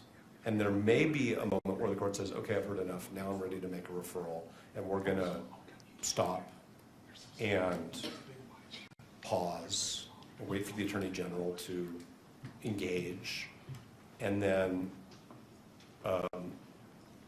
we'll have to see where that goes, but it may be that we have to finish the evidentiary hearing. But, and I think all of us can attempt to prioritize the portions of our examination so that the court can make that finding as early as possible. I'm just trying to avoid doing the hearing twice. I understand. Because right now, it's our view, the state is not being represented by the attorneys who should be representing it. And so if the state's going to come in later and say, well, we want to redo the evidentiary hearing because the state wasn't represented by the right parties, I mean, or by the right lawyers, that's something that we would want to avoid. We want to do this once out of a courtesy to the court and to a couple of the witnesses. No, I appreciate that. And can this be accomplished by proffer? I don't know what the witnesses are going to say because they've only given us very limited information. The state elected to give us information in their briefing, some of which is, like I said a few times now, is not sworn by affidavit or declaration. It's in the nature of argument. I mean, there are portions of Mr. Gray's brief, he signed it, where he makes many, many assertions of fact in the course of arguing the legal issues. And none of that is sworn. And I mean, I'm sure that, and I think, so I don't think there can be a proffer because I don't know what the proffer is. I know that I have a lot of questions about things that we were not, that the court was not told about in the briefing and the affidavits. So the answer respectfully is no, it can't be done by proffer. All right. And which witnesses are you intending to call today? And I understand you're saying you wish to just put on enough and focus on the key issues, but just if I were to grant, I'm just trying to understand the scope. Well, I think Mr. Gray is the first witness. The second witness. Your Honor, if we may approach. Yes. Parties to the bench, please. Okay.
Thank you, counsel. In regards to the question of what witnesses do you anticipate calling? Mr. Gray, I'm going to get his title wrong, but Mr. Christensen was an investigator with the county attorney's office. The prosecutor, who we believe is conflicted off, and their offspring. Okay. All right. Any input from the state at this point? No. All right. I'm assuming the next portion that we need to address is your motion in regards to the hearing itself, the evidentiary hearing, whether it's closed or open. Correct? Is the court looking over my shoulder at No, I'm needy looking at- counsel? No, at you. Okay. Sorry, there is someone behind you, but I was trying to look at you. That monitor's in the way, but I appreciate the clarification. When the county attorneys have informed us of this factual issue, and we told them that we thought that there was a disqualifying conflict, we had an agreement that we would file our motion privately, I think is the correct term, Sure. so that certain identities were protected. And that was at the request, and we've continued to accommodate that, and we have no problem with that. So we are not pushing for this hearing to be closed, but we totally understand why it's appropriate to do so. And it is, and Mr. McBride has verbalized this very well in conversations among counsel, the record is going to be very, very muddy if we can't have examinations that use names and identities. It's just going to be super, super awkward. And so that's why we are fine with the hearing being closed, which I think it's fair to say we view as an appropriate deference to the requests of the county attorneys. All right. to the state. Given the extreme publicity and the issues that surround this case, we would ask that this portion of the hearing be closed. We've had communications with counsel for the media. We believe that they agree to that after taking a balancing test of the public's right to know and the right to an open proceeding and the privacy interests at issue. All right. One of my concerns that I have, and is there any other parties weighing in? I think there may be, Your Honor, both by Your Honor. WebEx and here in person. All right. Well, Your Honor, this is Jeff Hunt. Can you hear me? I sure can, Mr. Hunt. Thank you. Your Honor, thank you for the accommodation and courtesy to allow us to appear remotely. With me is my colleague, David Ryman. We represent the Deseret News, KSL, KUTV, and other news media. We would like to speak briefly to the closure issue, if that's okay. All right. I'll hear from you. We did meet and confer with counsel for the state and counsel for the defendant concerning closure. And counsel has explained that they believe it would be impossible to conduct this hearing or even portions of it in open court without causing prejudice to the privacy and personal safety interests of the family member witness involved. They've told us they believe it would not be feasible or practicable to approach this on a witness-by-witness basis or an issue-by-issue basis because they believe the names of the prosecutor and the family member would be used throughout the examination of witnesses. So we have no reason to doubt the statements and representations of counsel, and in reliance on those would not be objecting to closure of the evidentiary hearing on the disqualification and the referral issues unless the court has a different view and believes that we could parse this on a witness-by-witness or an issue-by-issue basis. That said, Your Honor, we understand that counsel for the state and the defendant have agreed to review a transcript of any evidentiary hearing and make limited and appropriate redactions so that a public version of the transcript could be released. And with that, there are just a couple other brief points I'd like to make. First, we think that this should be the rare exception to conducting these proceedings in open court. There's a strong constitutional presumption of open and public court proceedings, and of course, enormous public interest in this particular case. That openness and transparency is an institutional value that serves this court, the participants, and the public well. The facts and circumstances of this particular motion, given the fact that it concerns a family relationship of the prosecutor, makes it a very extraordinary and unique situation that we feel, given the representations made, can justify the closure. Although we do believe in most cases, just the fact that a motion implicates a witness will not be grounds for closure. Second, we just wanted to get on the record that we believe that release of a transcript is not an adequate substitute for the ability of the public and the press to attend and view the proceedings themselves.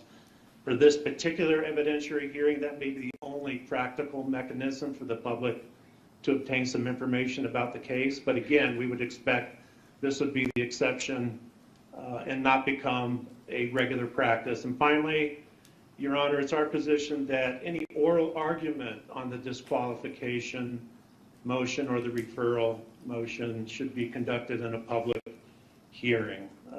As this hearing itself has shown, a lot can be done and argued without disclosing the names of family members or the witness at issue and jeopardizing those interests. Counsel can refrain from identifying the prosecutor or family member to protect the asserted privacy interests. And we have experienced counsel. They could be mindful of that issue during oral argument, and it's not unduly burdensome for them to take those steps, and any burden would be greatly outweighed by the public interest in learning more about the motion and having at least an open argument. So we do believe that the argument, and I understand the argument will be made at a later date, not today, But that should be done in open court.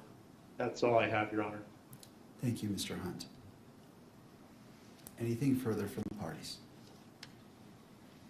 Your Honor, as to the oral argument, it is our request that it be closed, and the reason why is that we're not perfect. Names slip. It's happened in trials. It's happened in arguments before, and I'm concerned of the risk that that could have if one of the parties, one of the attorneys, were to slip and identify those who ought to be protected. With that said, a fallback position could be not live streaming the event and requiring any redaction should an inadvertent mention of a name be made. Thank you. Counsel, one of my biggest concerns is I have to make findings of fact that are very specific. I can't redact my findings when I issue an order.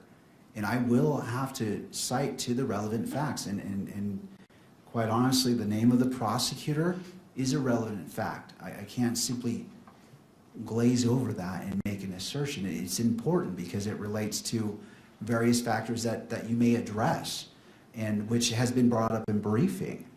And so this court is going to deny the request to close the hearing as it relates to, and I will take this motion witness by witness. I understand that there may be a witness that this is applicable to, and the court will entertain that, but because this court has to make findings and has to cite to the facts, I need to be able to do that. And since I'm going to do that anyway, which I will, I'd rather address it in an open court. And again, I will entertain any motions, witness by witness, that are going to be called and be respectful of that.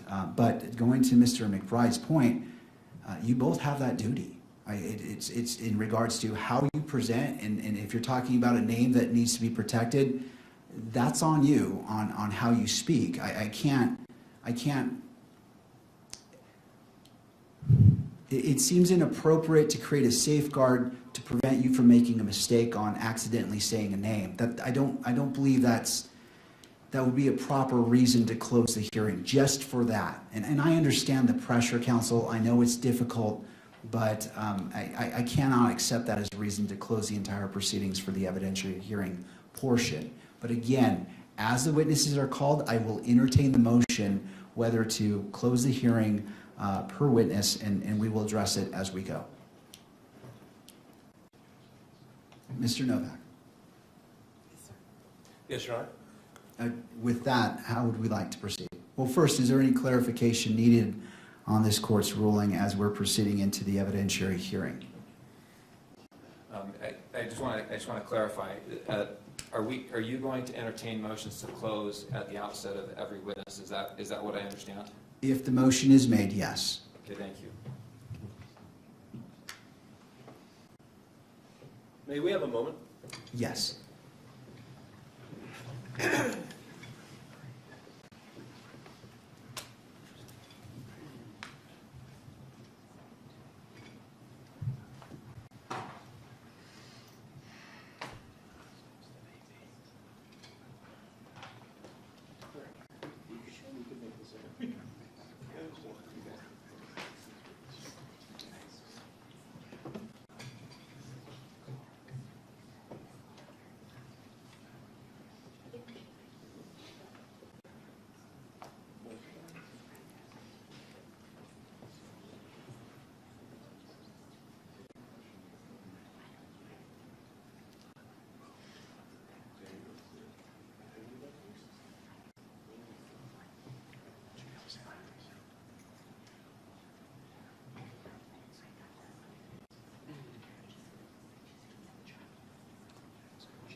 Oh, looks like I'm off. Would it be easier just to go into a brief recess? I don't want to make you feel rushed. You have obviously important conversations So it's the court's intent to enter a brief recess to allow the parties sufficient time to discuss whatever you need to discuss. Your Honor, I think I'm comfortable moving forward, making a proffer right now, and asking you to reconsider that motion. And the reason is because courts, the Supreme Court of Utah, appellate courts refer to witnesses by their initials all the time.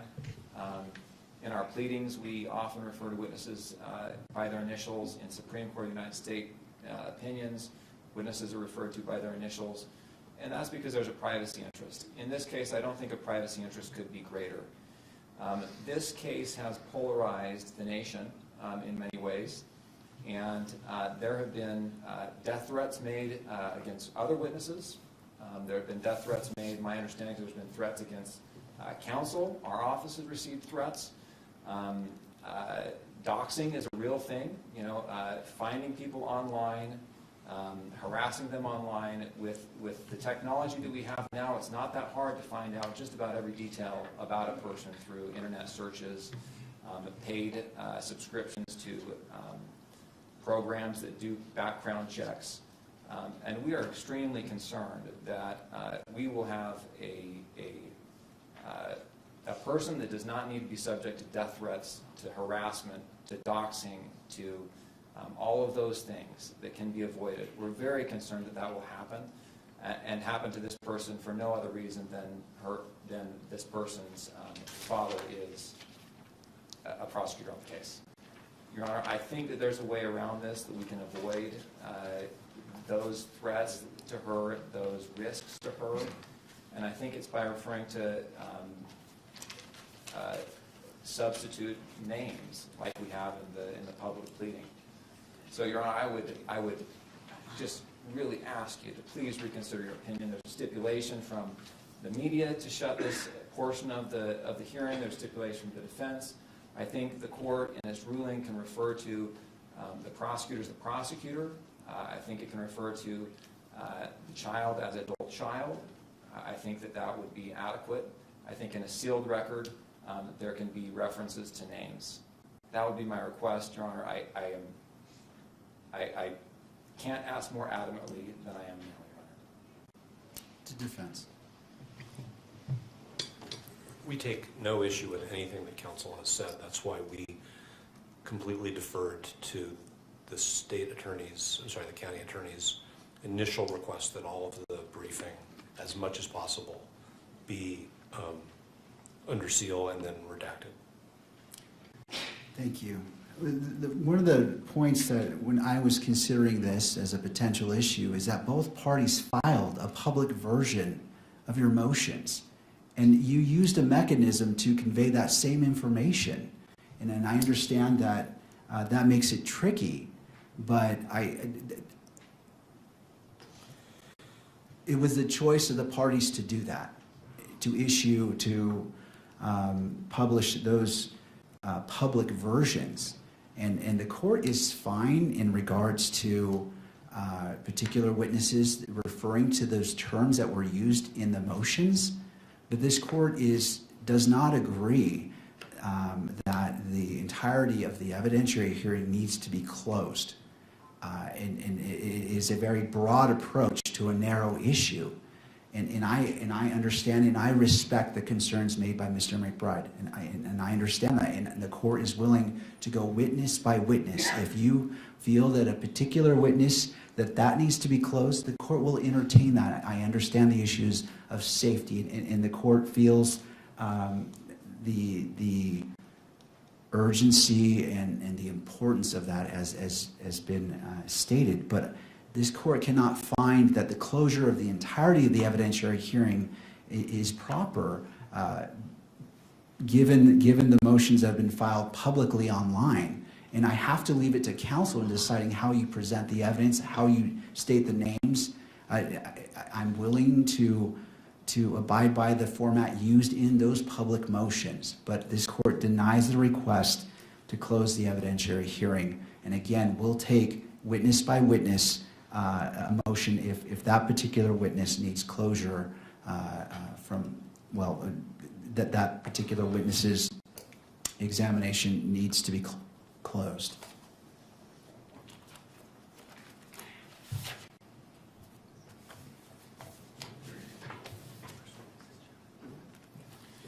court's ready to begin the evidentiary hearing, we would call Jeffrey S. Gray as the first witness. All right. Or if the court wants to take a little break, we can do that too. The courts can move forward. If parties need a break, I'm happy to give a break. I know we're switching gears here. Yeah, go ahead. In fact, let's go ahead and take a brief break. We need to relocate our court reporter, so this is a natural spot to take a break. We have 1 moment of sidebar. Absolutely.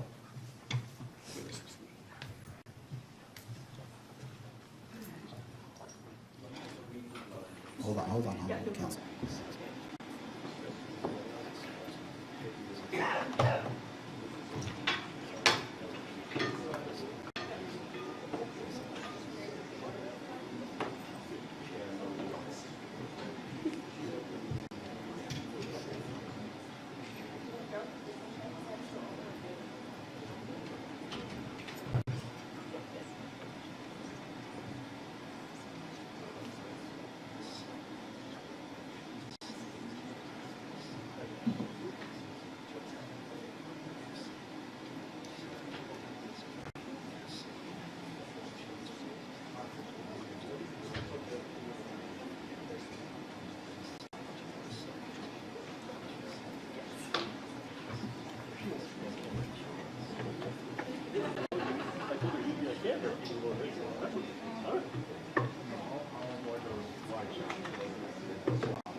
All right, court is back in session. Counsel? I believe the exclusionary rule is being invoked. Yes, Your Honor, we'd ask the court to exclude all witnesses during the testimony of other witnesses. All right, and to the state, any input? We agree. And at this time, would it be convenient to just take a brief recess? Yes, please. All right, it's 3:20. How about we come back at 3:30 and resume on the record? Sounds good. All right, court is in recess.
I understand there may be an issue.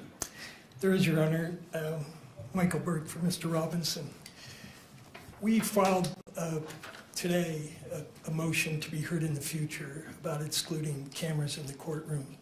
And one of the issues that's reviewed in that motion, which of course the court hasn't had a chance to look at it yet, is the cameraman's repeated violation of the portion of the decorum order which requires that the camera not focus in on Mr. Robinson's lips to allow a lip reader to translate confidential communications between counsel and Mr. Robinson. And that order has been violated in the past. It's been used by the media to interpret falsely the content of conversations between Mr. Robinson and his lawyers, and it happened again just while the court was in session. I have the clip, and I'd like the court to look at it to see if I'm correct, because I think the court will see they're zooming in on Mr. Robinson's lips, and it's going to allow the media to offer these same sort of false narratives they have in the past. So with the court's permission, I'd like to present that to the court. Well, Mr. Burt, is it this is the violation, or is there anything else? I want to make sure I hear your argument and view the evidence in its entirety. And so if there's anything else, I want to consider it all at the same time.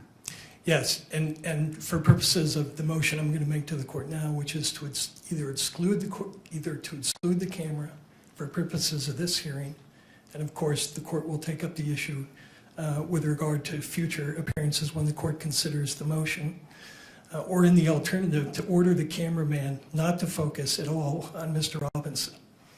And so I think for the purposes of that motion, the court needs just to look at the clip that we would proffer to the court as showing that there was a clear violation of the court's order.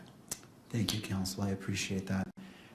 Before I turn to that, I'll turn to the state if they wish to weigh in the request. I think it raises a legitimate concern. I think the court ought to consider the evidence that the defense counsel has. All right. It's very brief. I appreciate We that. have it on a phone and the court can look at it. And have you shown that to I have. the other parties? I have. Okay, thank you. I appreciate that. All right. You may approach, yes.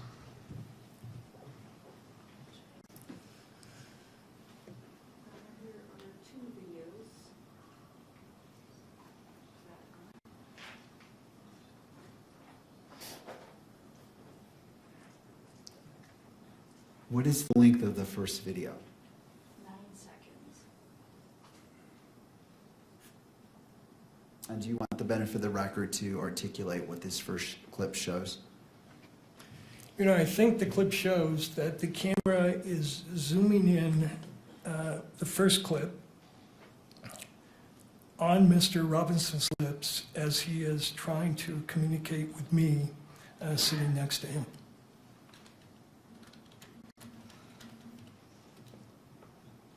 Thank you. If I may reapproach with the second video here.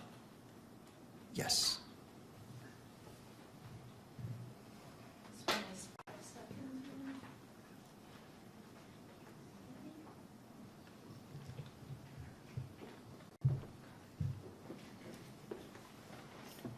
That looks like.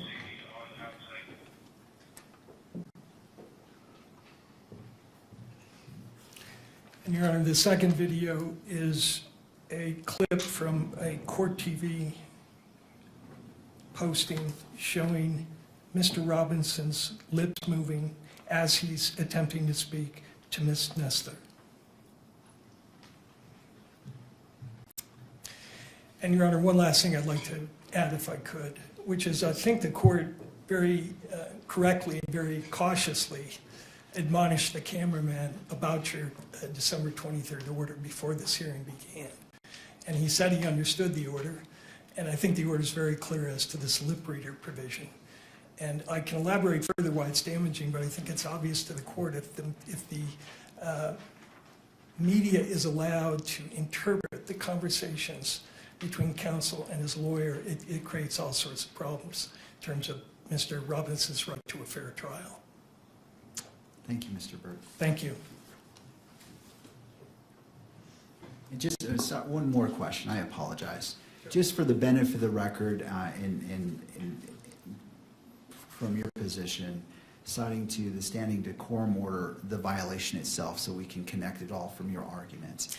Yes, Your Honor, I forget the paragraph, but there is a paragraph in the court's latest December 23rd decorum order. It's I think paragraph 48. 48.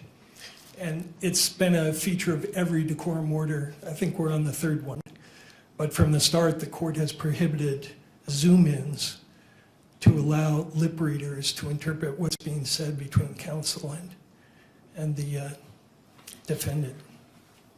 And finally, I think you led with this in regards to the sanctions being requested. You cited to the court sanctions, and then there was a second one referring to, and I want to make sure I wrote it down right. Sure. Something along the lines of not showing Mr. Robinson at all. Like, I want to make sure I understood that request. Sure. The request was either to exclude the cameras for purposes of this hearing in its entirety because of the violation and because we can't be assured that the cameraman's going to comply with the court's order. The second request is if the court is not going to exclude the cameras, then it should, at the very least, order the cameraman not to shoot any footage of Mr. Robinson, that the camera should be focused on the court and the witnesses if the court permits that, but it should not be zooming in on Mr. Robinson. His demeanor, his conversations with his lawyers have nothing to do with the newsworthiness of this case. And what it's allowing is very prejudicial information to be leaked to the public through these lip readers and body language interpreters, and it's creating massive prejudicial publicity for us. So that's the request. Thank you, Mr. Burt. Thank you. I'll hear from other parties if they wish to be heard. Yes, Your Honor. Michael Judd on behalf of the media entities. I want to take the court back to that specific paragraph of the decorum order because I do want to make sure we're on the same page about this. It's the second sentence of paragraph 48 of the decorum order that I understand is at issue here. It does say no visual recording is permitted of a person's lips so as to be decipherable by a lip reader during conferences involving counsel, at counsel tables, or bench conferences with the judge. The zoom-in language that you have heard referred to previously doesn't fall in that sentence.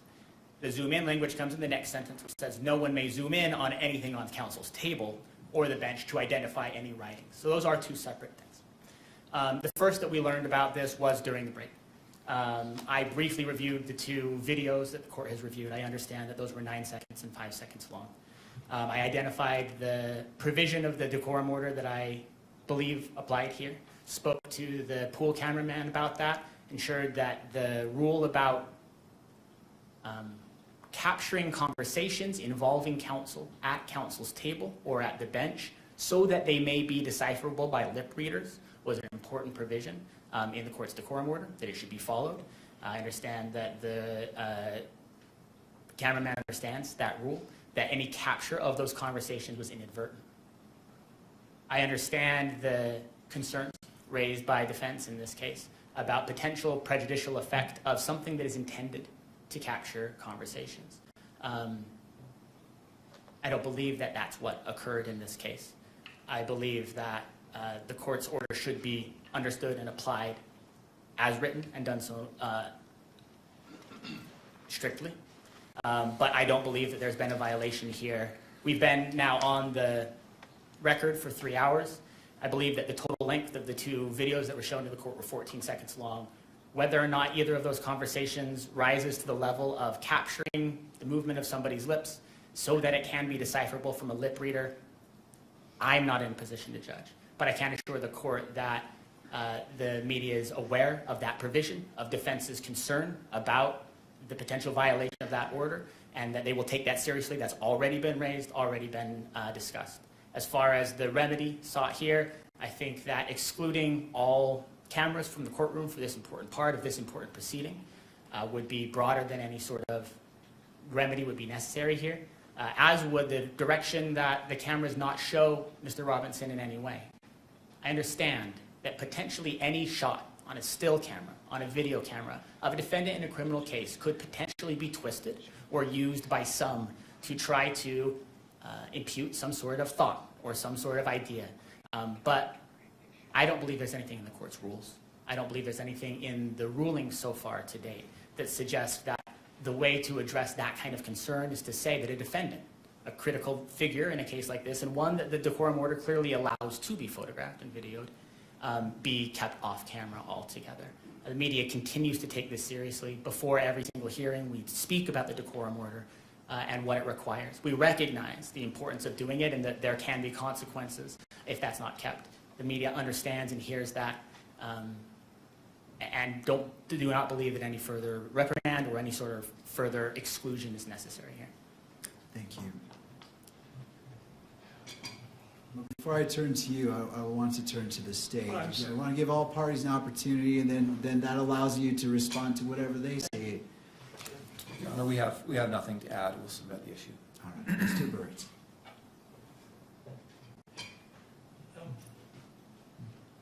Judge, the problem with that explanation, that's the same thing they said last time, on December 11th. And on December 11th, there was a same violation. Lip reader. I can pull up for the court what the electronic media did with the prior violation. They hired a lip reader. The lip reader purported to derive a confession from the incident, and they posted that. It's still up there. So it's great that they apologize, but once this kind of damage is done, it is irreparable. And we can't continuously have violations where the media gets up and does this mea culpa, and they just continue to do the same thing. And I point out to the court, this is the same pattern that happened in the Kohlberger case that's discussed in the motion we filed today. And eventually the court there had to order that all coverage of Mr. Kohlberger's face was prohibited. And we attached that order to the motion that was just filed with the court.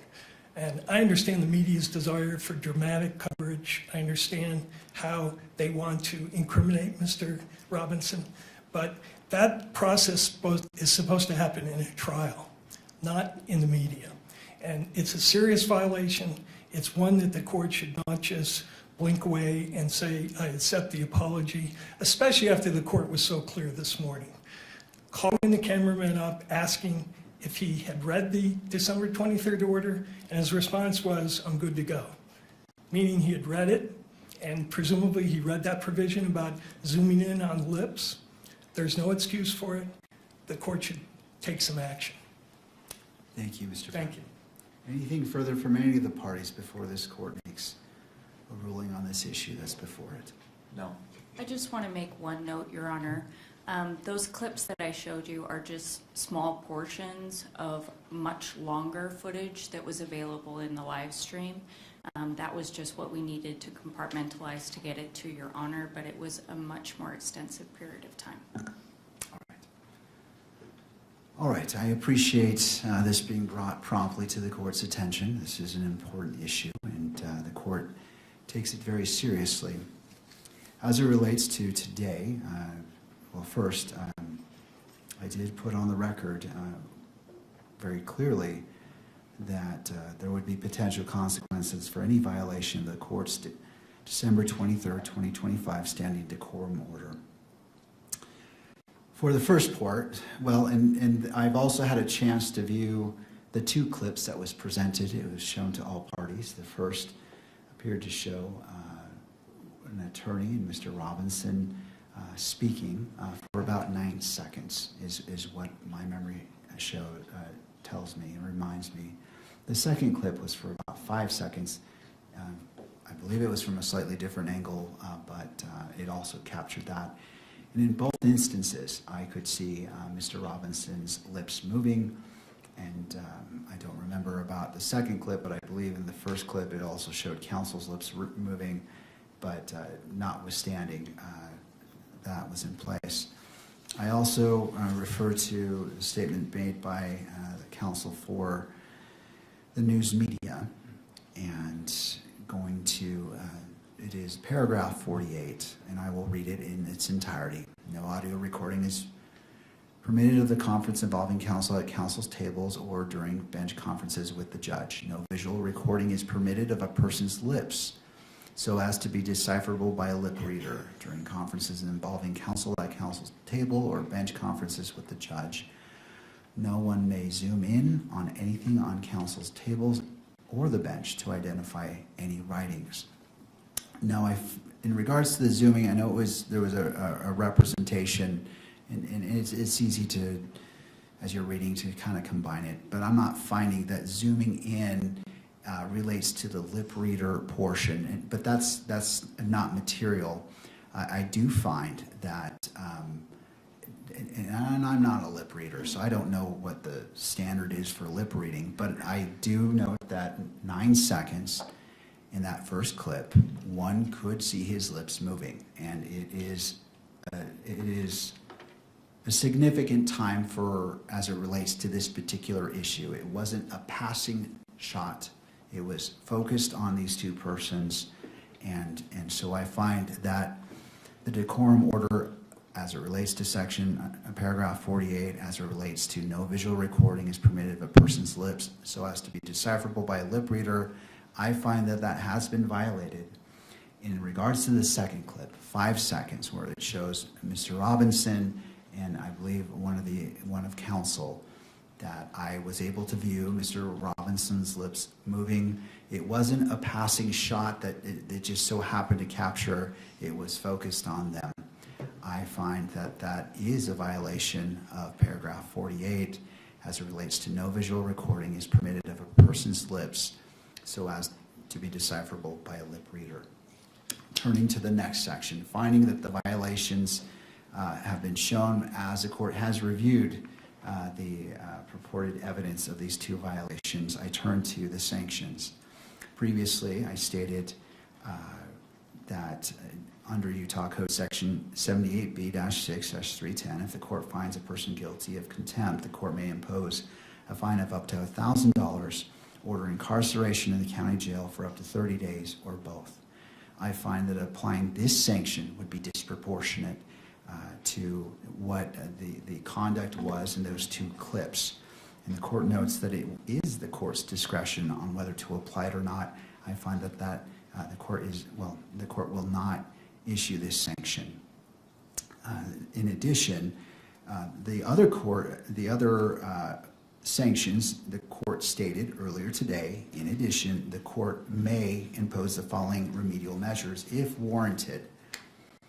Immediate suspension of video transmission of the hearing, with proceedings continue only on an audio-only basis for this proceeding where the violation occurred, and disqualification, if necessary and narrowly tailored, of the news organization that filed the request in order for the electronic media coverage of the court proceedings for the hearing in which the violation occurred from providing pool camera operator services in this matter where the court determines such a measure is required to ensure compliance with the standing decorum order and protect the rights of the parties. The court also stated that before making a decision, it would allow counsel to make argument or statements, in which the court has done, and that the court's actions are not intended to have a chilling effect on the open and transparent courts or on responsible news gathering, and that the court is fully committed to the presumption of open proceedings under the applicable rules. That being stated, and as the court was listening, Mr. Burt has suggested that one of the potential sanctions is that for the camera for the remainder of the hearing, and not to show Mr. Robinson at all as a sanction for the remainder of today's hearing. And so the court considered that as well. This court does not wish to make a disproportionate decision on the actions, and it does note and does not minimize the violation. Therefore, this court will take up the suggestion by Mr. Burt that during the remainder of this hearing, that the camera shall not photograph Mr. Robinson at all, and that will be the sanction of this court. I will allow the pool camera operator to reposition the camera to to adhere to that, well, first, sir, I'm going to ask you to come forward because I want to make sure that's even a possibility. And again, I don't mean to put you on the spot. I'm simply, I don't want to set anyone up for failure. I don't want to make an order, and if it's not possible, then further sanctions could apply.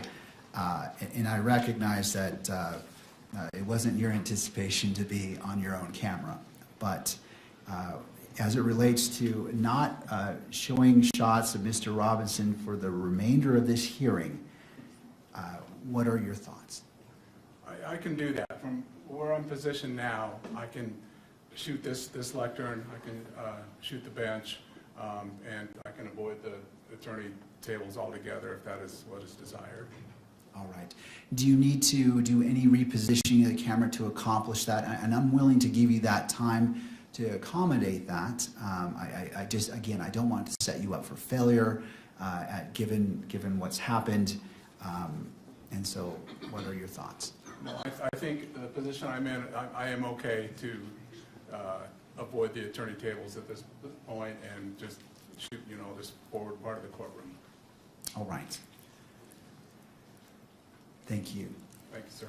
All right. Turning to the parties, any clarification needed about the order of this court and the sanction that is imposed? Your Honor, I only have one. It sounds like this issue is specific to video coverage and that the order not to take any imagery of Mr. Robinson would not apply, for example, to the still photographers. Do I have that correct?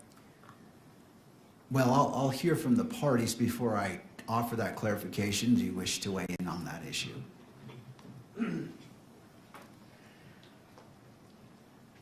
Just to indicate to the court that one of the problems is not just with the audio, with the video coverage, but most of the coverage is not covering the proceedings so much as close-ups of Mr. Robinson and comments about his demeanor.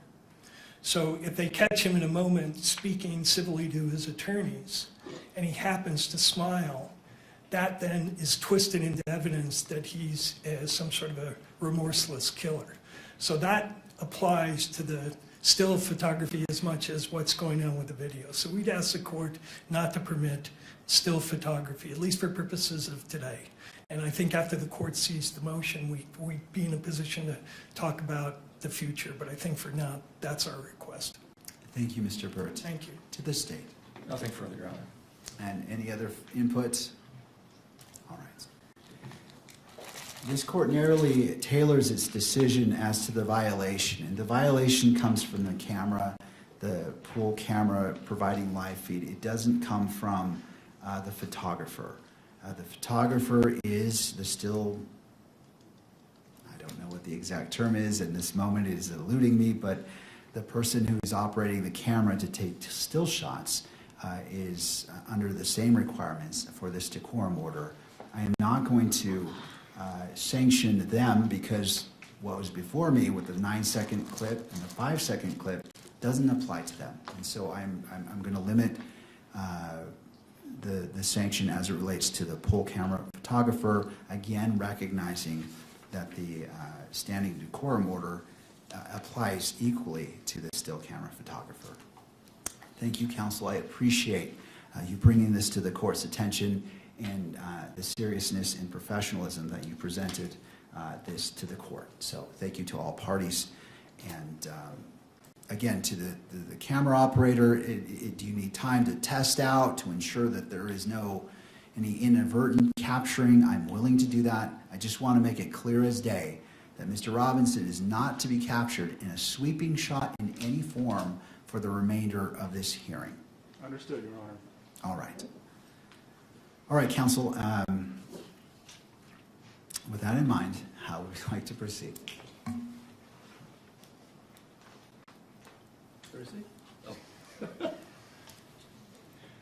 We'd ask the court to, and the clerk to swear in Mr. Gray. Mr. Gray, if you would approach and stand before the court clerk to be sworn in.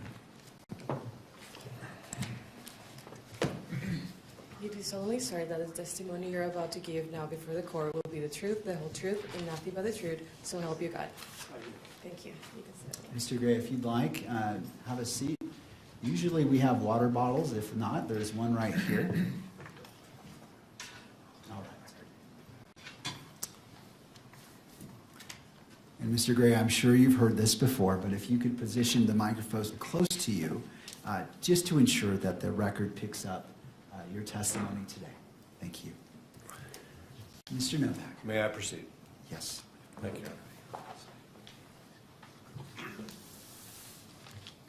Mr. Gray, how long have you been associated with the Utah County State Attorney's Office? 3 years. Okay, and was it 3 years ago that you were elected to be the chief prosecutor of that office? Yes. All right. And had you ever previously been associated with the Utah County Prosecutor's Office in any other capacity? I've defended on criminal appeals. I was a criminal appeals attorney for the state of Utah for 23 years, so I represented the state of Utah on those criminal appeals, which would include Utah County. Okay. And did you ever have any professional relationship with the Utah County Attorney's Office in any other capacity other than the appellate work you did before you were elected? Not to my recollection, no. Okay. Because we're in an open session and based on some of the guidance from the court, I'm going to ask you questions. Well, let me back up. How many prosecutors are in your office right now? Well, that are with our courts that are actively engaged in our court system is 30, and then we have screening prosecutors as well, and that would be another 7 or 8. Okay, so I'm going to try to... I should stop because I also, my executive team, they don't have courts, so there's another 5 of them as well. Okay, so let me ask a better question. How many prosecutors in your office represent the state in felony matters? Well, all of them that I just described. 30? I mean, even the screeners. Yes, the screeners, my executive team, they are assigned to special cases. Usually my executive team, for example, aggravated murder cases, some homicide cases. So they also are prosecuting and represent the state in trials. Can you explain what you mean by the executive team? The executive team would include, obviously myself, I have 2 chief deputies, one chief deputy, another chief deputy's general counsel, and then I have a division chief over major crimes and a division chief over general crimes. So is it fair to say that there are at least 24 prosecutors in your office who have substantial experience prosecuting serious offenses? 24? I don't know that I'd go as far as 24. Okay. Certainly all my SVU attorneys have that experience. Most of my violent felony attorneys have that experience too, but not all. Okay. And do you know how many attorneys in your office have actually participated in homicide litigation? I don't know the exact number, but I would say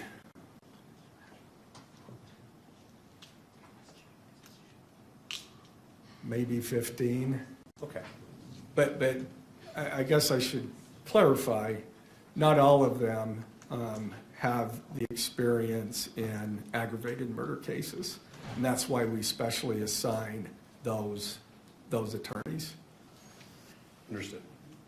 And how many do you believe have experience in aggravated homicide cases?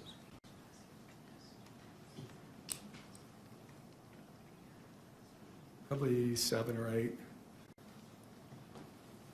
And are all 7 or 8 assigned to this case? No.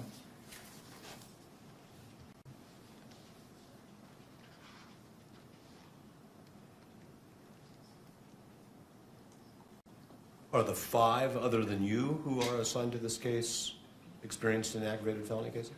4, well, either 3 or 4. Of the 5? Yeah. Okay. All right, now I'm going to ask you some questions about a specific member of your office. And because the court may or may not ultimately order that that attorney's identity remain sealed, you know what I mean by the word sealed, right? Yes. I'm going to refer to that person as Prosecutor A, okay? You all right with that? Sure. Okay. So how long have you known Prosecutor A? About 3 years. In your work as appellate counsel for the state, did you have any contact with Prosecutor A? I may have, I don't recall. We generally send something out to, when we get an appeal, we generally send, the AG's office, we send something out to the prosecutor, ask them to fill out anything that we should know. More often than not, they never send us anything. And because it's an appeal, I mean, we're bound by the record. So there's not usually an occasion, but sometimes there is. But I couldn't say for sure that I've never talked. I certainly don't remember ever talking to him, though I could have. Okay. Is Prosecutor A a member of your executive team? Yes. Okay. And did you select Prosecutor A to be a member of your executive team? Yes. And that was at the beginning of your Yes. tenure as the Utah County Attorney? Yes. All right. And so you've had close working contact with Prosecutor A, who's a member of your executive team for the past 3 years.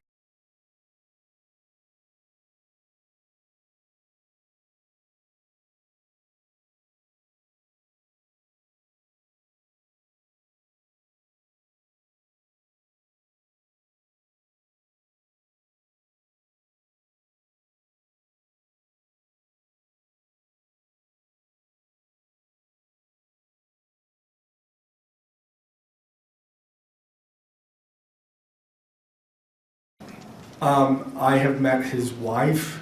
Okay. I don't know if I've met his kids. I may have in passing, but I don't really, if I did, it was like at a function, they say, this is my family, and introduce me, but I don't remember. Have you socialized with Prosecutor A and his wife? I think we went out to dinner once after a conference in St. George with some other prosecutors and their wives. Okay. Have you ever been to Prosecutor A's home? No. Has Prosecutor A ever been to your home? No.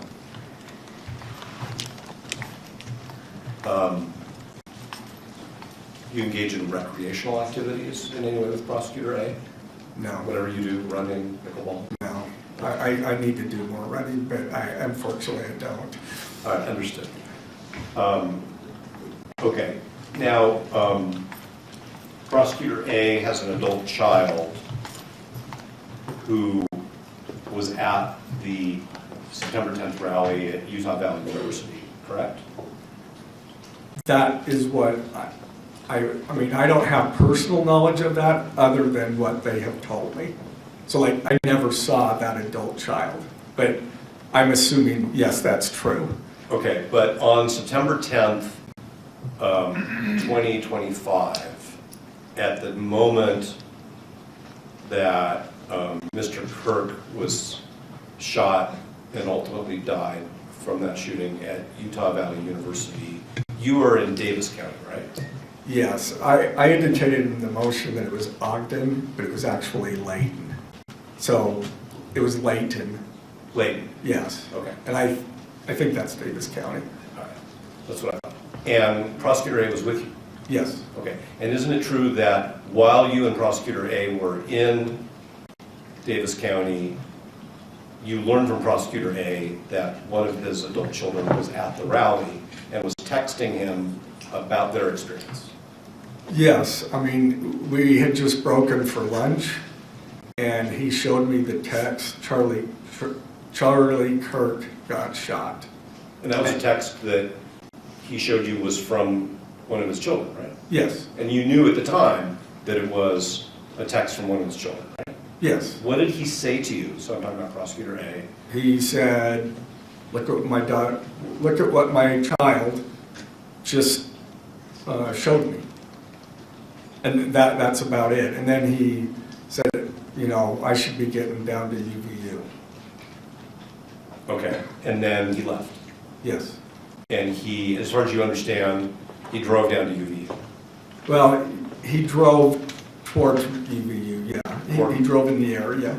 Okay. Ultimately, I met him and then we drove together to UVU. Okay, so you, according to the pleading that you, and you authored the pleading that was filed. Yes, I did. Okay, so that, for the court's benefit, that's the state's opposition to the motion to disqualify. You Yes. authored that, correct? Yes. All right.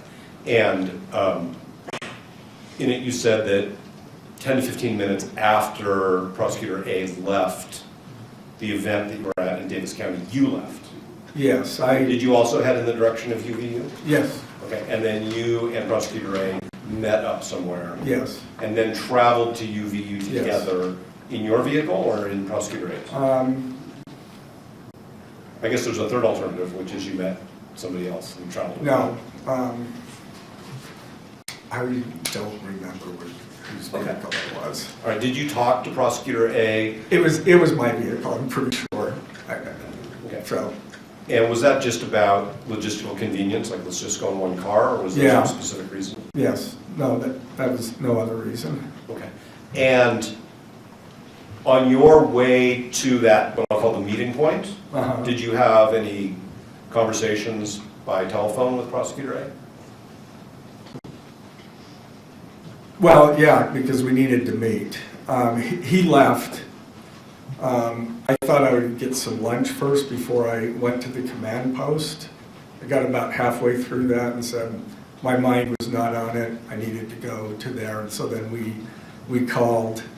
I believe I called him or he called. I'm not sure who called who, but then we met. We hadn't arranged that when he left. Understood. But did he convey to you any more information about his child's experience in those conversations? No. Okay. And did you inquire, like, how's your kid or anything like that? I did not. Okay. And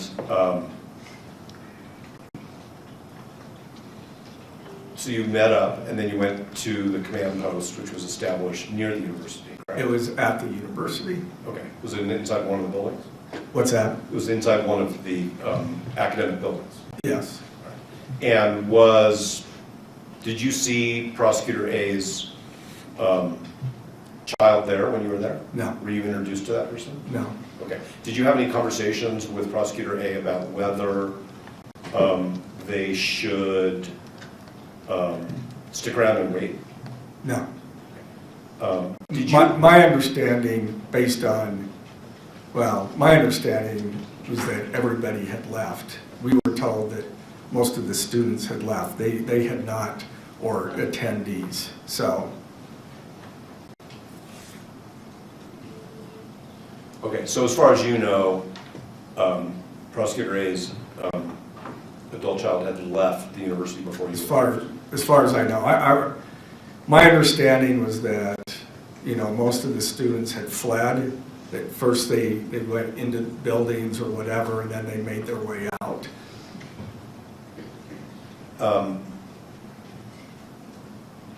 You are aware, I'm sorry, that's not a question. Give me a second, Your Honor, if you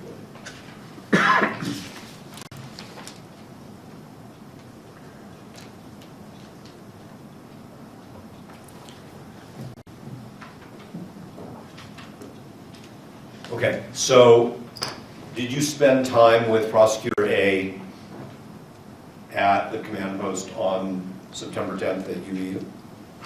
Yes, we were going different places, but there would be times that we would meet up. But off and on is all I can say. Okay.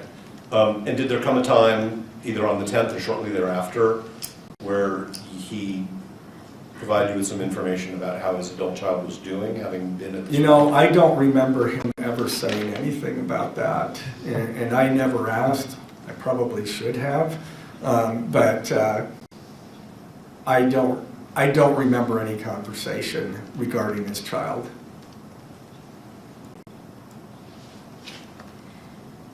Was there anybody else at the rally who you are friends with, or is a relative of yours, or a close coworker that you're aware of? I know that there were some people in my LDS ward whose children were there. Okay. And when you say some people, could you be a little more specific? Like how many different families? Just members of the ward. Sure, but do you know how many different families that would be? I think I was told about 2. Okay. And who told you that? One of the families. Okay, so one of the families in your ward informed you that one of their own children had been there, and then another one had been there? And then somebody else from the board had been there. I see. And do you know who those people are by name? I'm not asking you their names. I just want to know if you came to learn who they are. Yeah, I came to learn who they are. Yeah. Okay. And are you close with those people? I mean, we're casual friends with one of them, but I don't think I learned that until well after we filed the information. Understood. When did you learn that? Sometime after. I don't know.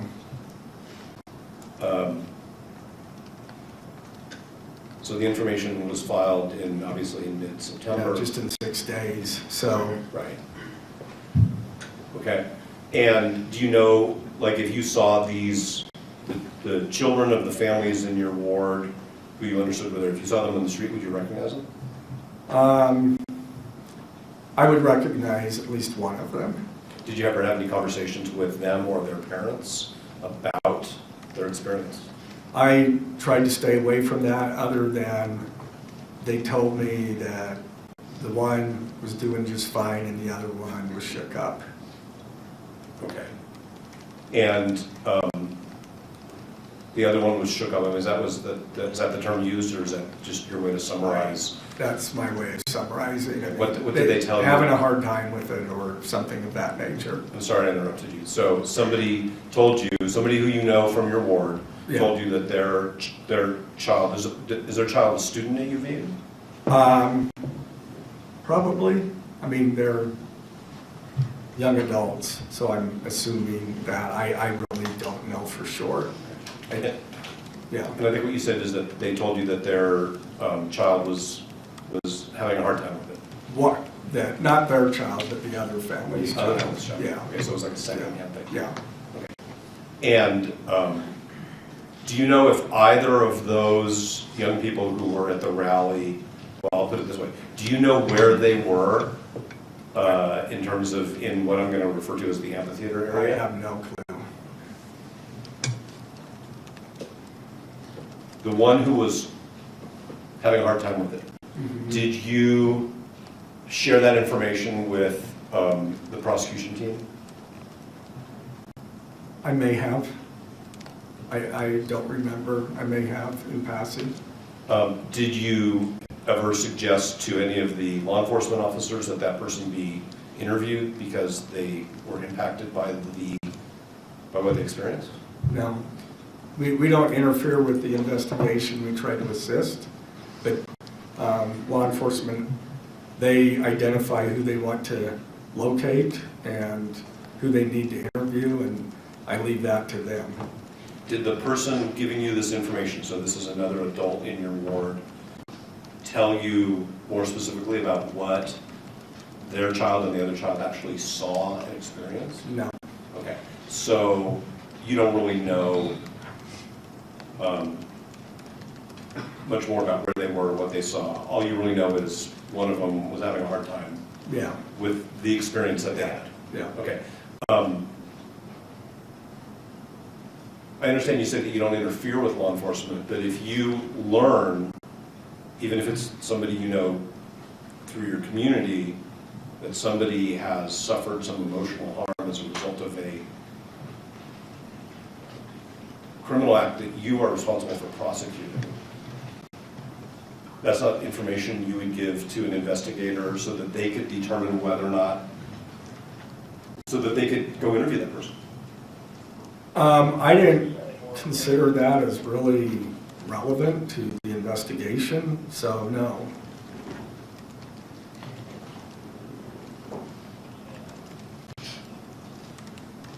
The fact that this young person was having a tough time with what they experienced is what you're saying isn't relevant? When lawyers use the word relevant, we got to... Well, it's relevant to them. As far as relevant as to our case, I don't believe so, no. Okay, understood.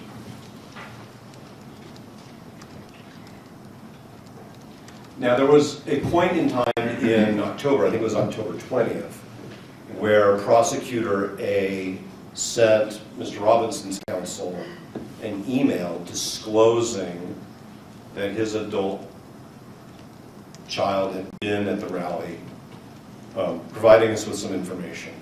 Yes. And so my first question is, were you part of a decision to disclose that information? Yes. Okay. And were you part of a decision as to how that information would be disclosed or how much information would be disclosed? Like what led to that email? Well, there was no decision needed as to how much. The decision was to provide the information that we ultimately provided you. And that is not because we believed that there was a conflict of interest, but that was out of an abundance of caution. I understand it's your position that you don't think that there's a conflict of interest. But I think that's clear. All right. Did the entire prosecution team, as it was constituted on October 20th, discuss this bundle of information that was being disclosed, or was it just you and Prosecutor A? I know that me and Prosecutor A discussed it, and he may have discussed it with others. I don't believe anybody else was there. When you discussed it? When we discussed it, one of them may have been, or two, I don't know. But the information that you obtained, sort of, if I may, in the heat of the moment back on September 10th in Davis County, that Prosecutor A's child had this experience. And the text messages that went back and forth in the family, that information was shared with the prosecution team, correct? Everybody knew eventually. Eventually. Sure. I mean, yeah, eventually. Okay, so. I mean, I only knew the fact that she was there. At the time, I only knew that she was there and that she left. That's all I knew. Okay, but is it fair to say that you didn't set up any, what I'm going to use a term like firewall, to keep the rest of the prosecution team isolated from this information that one of their colleagues' children had this experience at UVU on September 10th? No. Is there a written policy in your office, either that existed when you arrived or that you've prepared since then, for how to evaluate whether one of your prosecutors needs to be screened off from a case? You know, I'm not sure. I mean, we have those conflicts that come. I mean, the biggest thing on screening for us is if there's a potential conflict where information that the defendant has, one of our prosecutors has, because that's why you screen cases, is to make sure that shared confidences aren't also disclosed to, shared confidences with the defendant aren't shared with the prosecutor. But you could agree with me that there are other types of conflicts that can arise other than what we might call the, privileged communication. There may be. I mean, I think there can be. I can't think of any right now, but I think the rules are pretty clear with respect to shared confidences. You can't, screening isn't the end-all of all, of how you treat conflicts. I mean, generally speaking, we will just conflict out to another office if we feel like we need to. One example,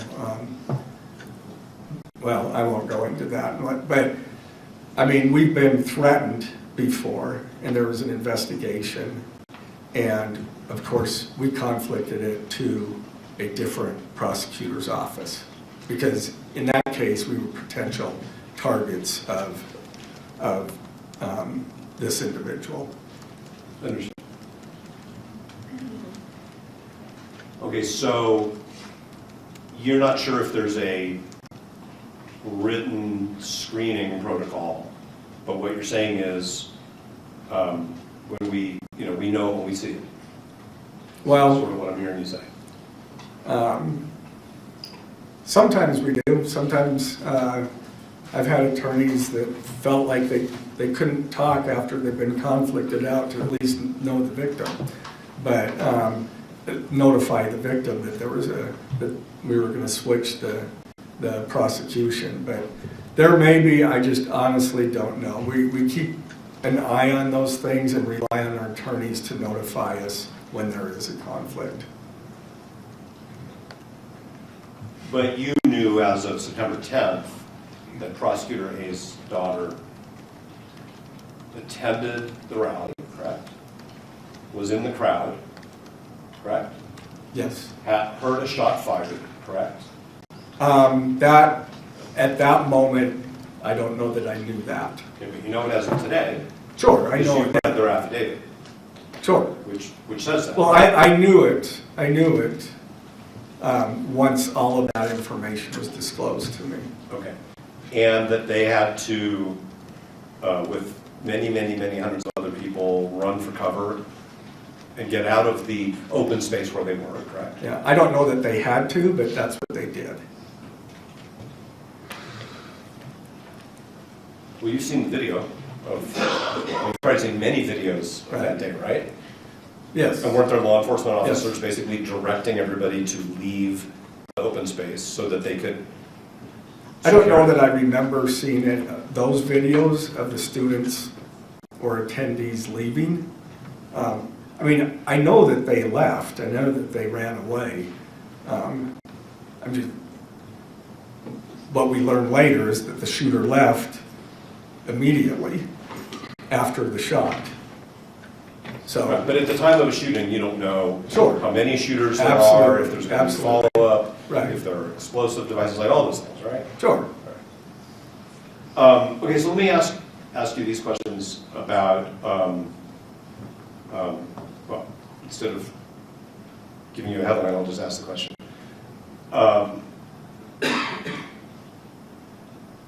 Once you had all the information about Prosecutor A's child's experience, okay? Mm-hmm.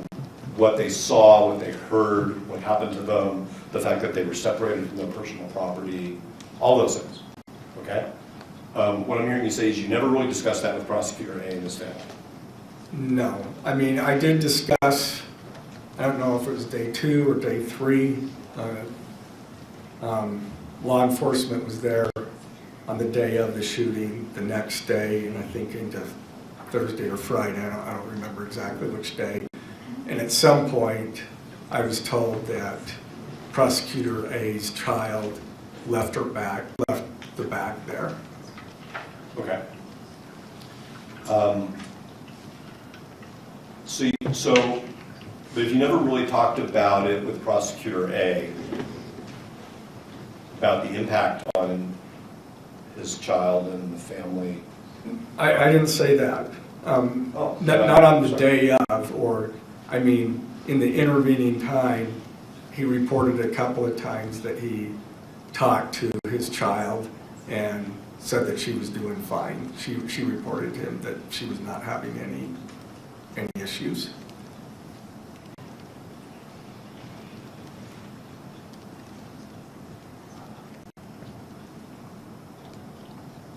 Did you ever ask him, well, what about you? I mean, your kid was at this. I didn't. Not that I recall.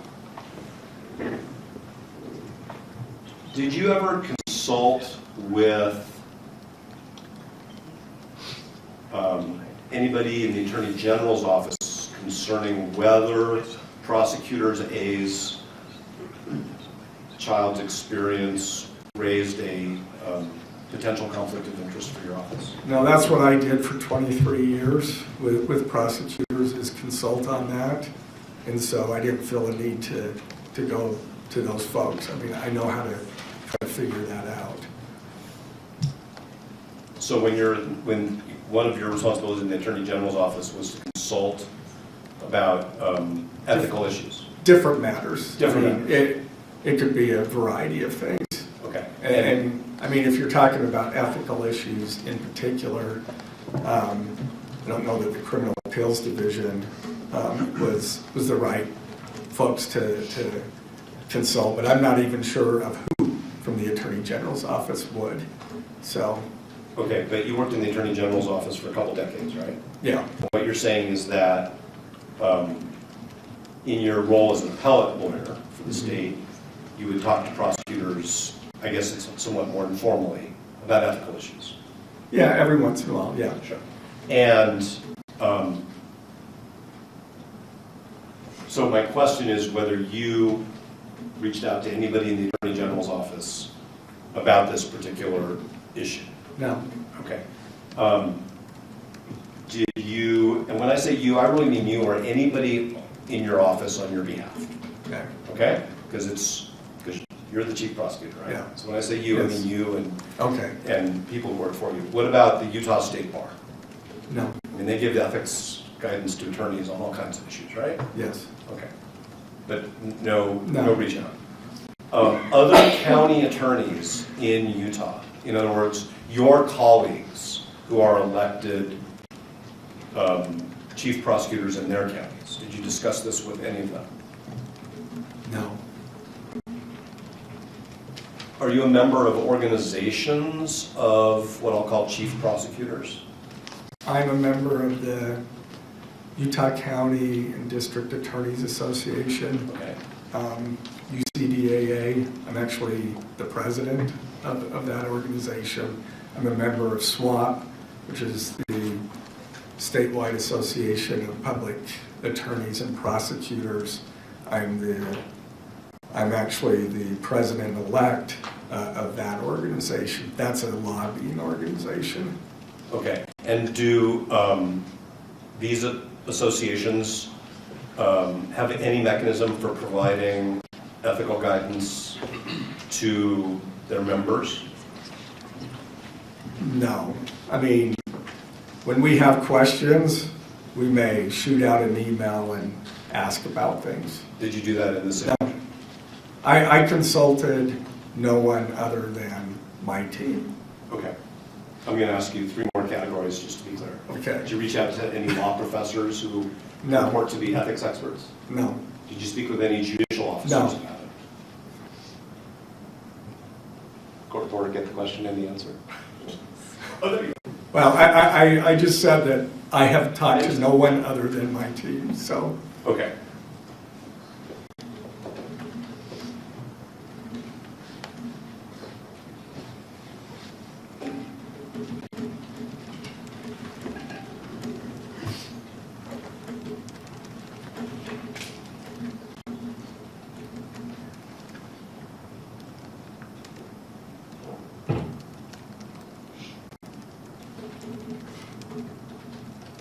Did you ever discuss with Prosecutor A whether his child should or should not be interviewed by law enforcement? No. Are you aware of any? Maybe, I don't remember. Okay, so that may be important. Would you take a minute to think about that? What's that? That may be important. Would you like to take a moment to think about it? I don't remember. I don't think so, but I do not remember.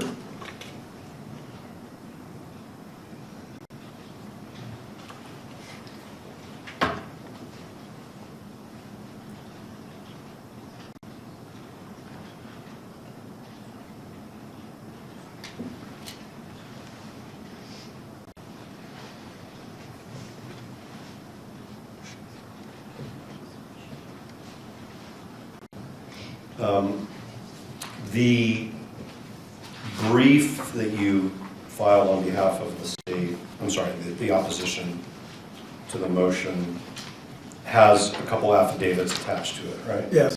Okay. And one of those is the affidavit of Cole Christensen. Yes. And which for the court's benefit in the record is addendum C to the opposition. Special Agent Christensen writes in his affidavit that you and he in mid-December, so that's after the motion to disqualify was filed, Yes. went to UVU and basically conducted some observations and measurements, right? Yeah, he was investigating that part. I did go with him because it involved it doesn't involve trial. It's never going to come out in trial. So I did go there and assisted him.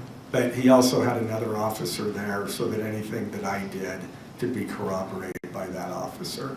Okay, but isn't it fair to say that basically what happened there is you said generally Mr. Robinson's defense counsel had filed this motion to disqualify.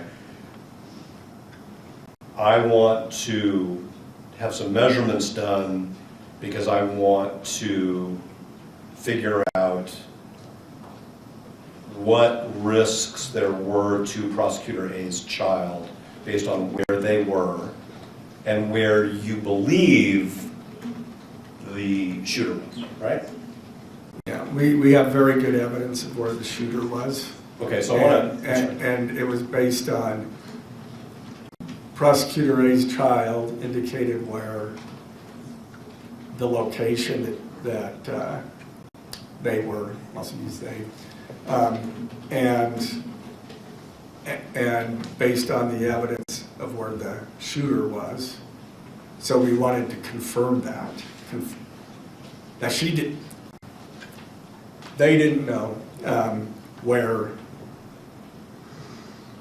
obviously where the shooter was, but we wanted to confirm based on, we knew where the shooter was, and so we wanted to confirm that that they weren't in the line of fire. And that was important because that's critical to the state's case, is whether or not someone's in the line of fire. Okay, so there's a few things there I want to try to make sure I cover. And if Your Honor, if there's any one time where the court or its staff need a break, just tell me, because I can break whenever the court needs that. We'll be taking a break shortly, but I appreciate that, and if any of the parties do need a break, please indicate it as well. I want to be respectful to all parties. Thank you. So the first thing I want to address, Mr. Gray, is that you knew that the defense had filed this motion to disqualify based on the relationship between Prosecutor A and somebody who was at the rally. Yes. And had the experiences that the court has already heard about.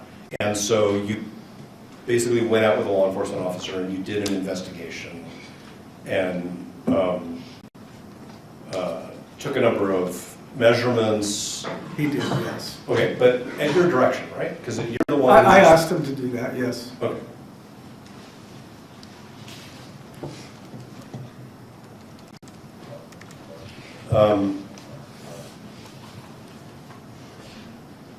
You say in connection with that there are some uncontested issues in this case. Yes. That's a term you used in your brief, right? I'm sure that you will tell me where they're not contested, but. Well, every issue is contested, right? I mean, So is it, okay, go ahead. I'm not trying to have a argument because the court reporter doesn't like I to stopped, speak over each so other. I'm not. And I'm bad at that too, and I have been for a very long time. But your measurements as documented in Mr. Christensen's affidavit, Special Agent Christensen's affidavit, are of things that you say are uncontested, but I just want to make sure. So can I clarify that? I never said that the measurements were not contested. I said what was not contested is the fact of the things that Child A could testify to. That's what I was referring to as what's not contested. Child A, as demonstrated in the affidavit, can testify that Child A was there, that her Child A's location, and what the crowd did, what she did, and then what she ran in. That's what's uncontested. But aren't these also uncontested things which you, contested issues which you seem to suggest to the court are uncontested, and that is that the shooter was on the roof? No, I didn't say that was uncontested. I said what she could testify to is uncontested. And if there was something different than that, that's certainly what I meant. I understand that all those other things could be contested.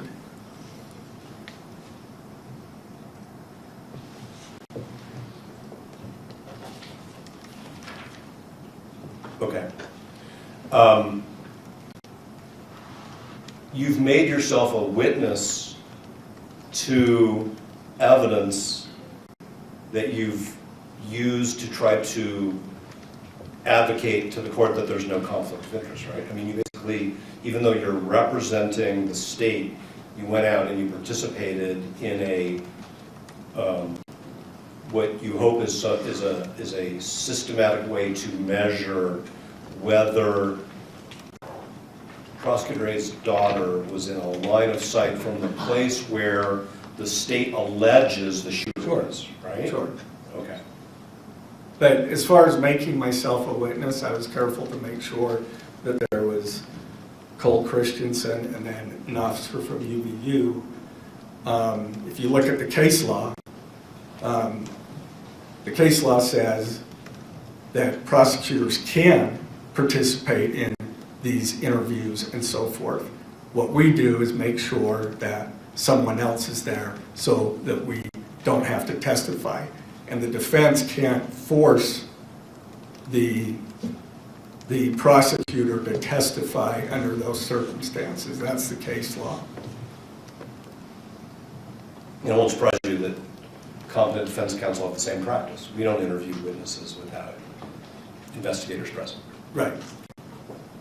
And this was no different than that. Understood.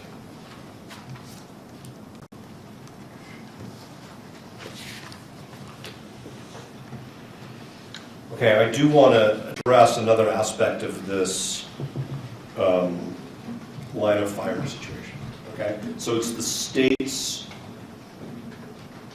theory of the case, if I may, that the shooter was on a rooftop, correct? Yes. Okay. And what's the name of the building that the state believes the shooter was on? I don't recall.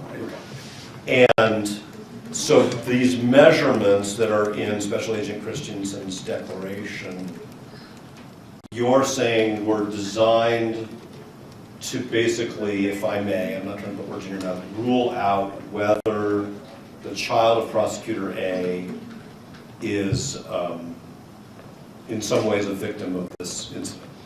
Not as far as a victim. We already understood that, based on where the buildings were, that the child was not in that line of fire, but we wanted to provide the measurements for this motion. So what is the significance of the measurement? What is the significance of whether the child of Prosecutor A was or was not in a physical position where they could have been shot? What is the significance? The aggravator, as you know, is that we're alleging that when the shooter killed Charlie Kirk, that he placed others in grave risk of death. And so anybody within that zone, if you will, was placed in grave risk of death.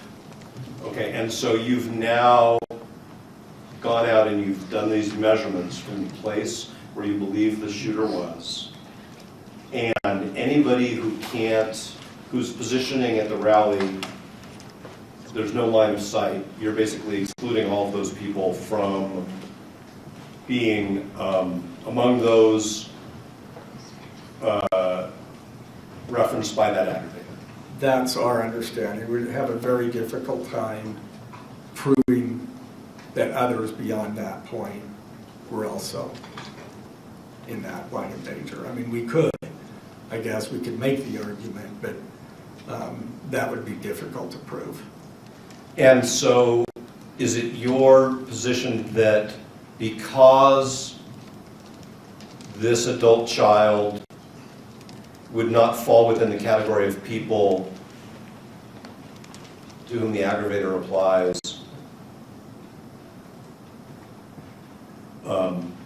there's no other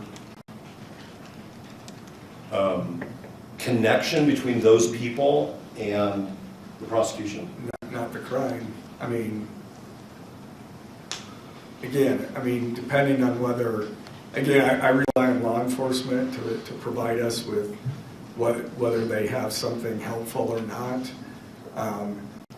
We were able to determine based on what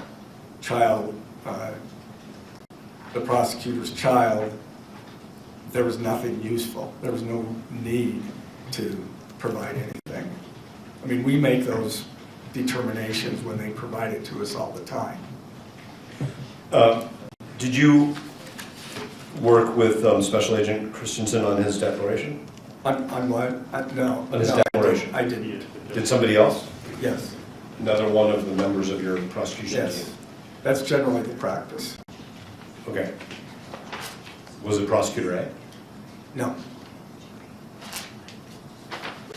Okay, now we've also, I should say, you also filed with the court Addendum B to your opposition, which is the affidavit of the child of Prosecutor A, right? And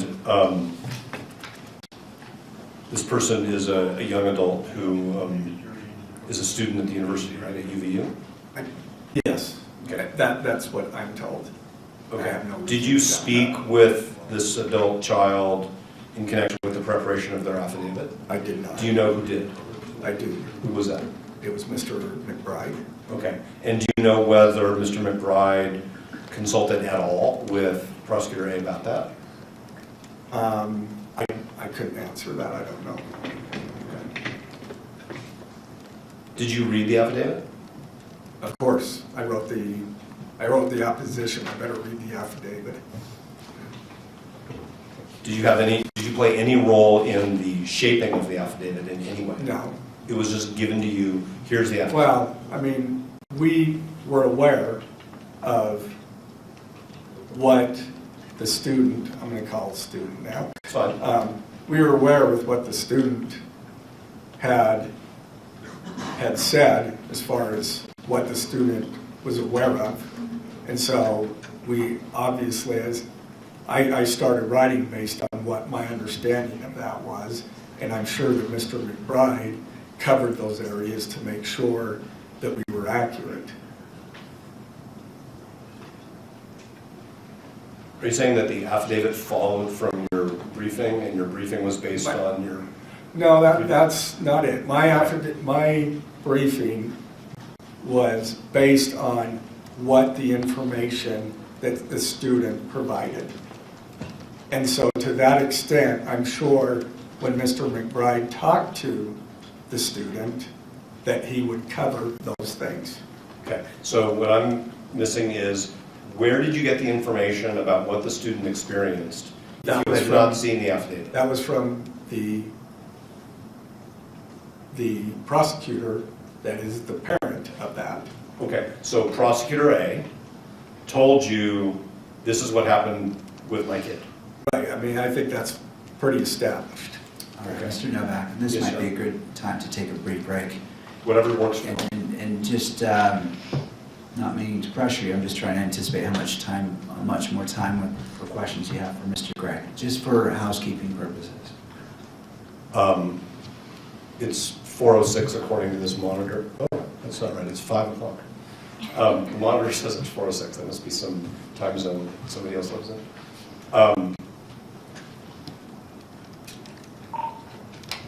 At least another 20 minutes. All right. So we'll take a 10 to 15-minute break, and perhaps council can confer in regards to housekeeping how we wish to address the remainder of the witnesses, whether in a setting today or a different setting. I'm not saying which way, but if you wouldn't mind consulting, and we can discuss that briefly when the recess is over. That's fine. Do you want to give us some guidance on what works for the court and its staff? Because, like, I didn't know it was 5 o'clock, but it is. Right. Go ahead and discuss that, and I'll talk with staff as well. That it gives me time to speak with them, and then we can confer on like that. All right. Court will be in a brief recess for 10 to 15 minutes. All right.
potential testimony because he's under oath and he's still technically on the stand until February 3rd, and that could create complications given the nature of his profession in the office.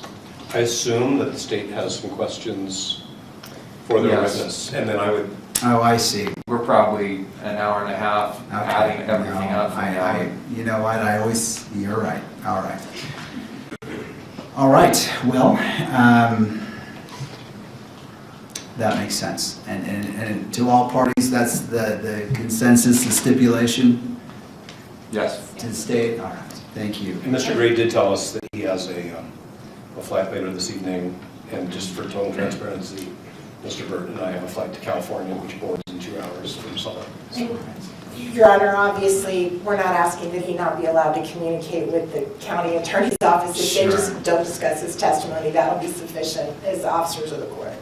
I appreciate that guidance. I just want to make that clear. It is a little bit tricky when somebody's on the stand and they come off the stand.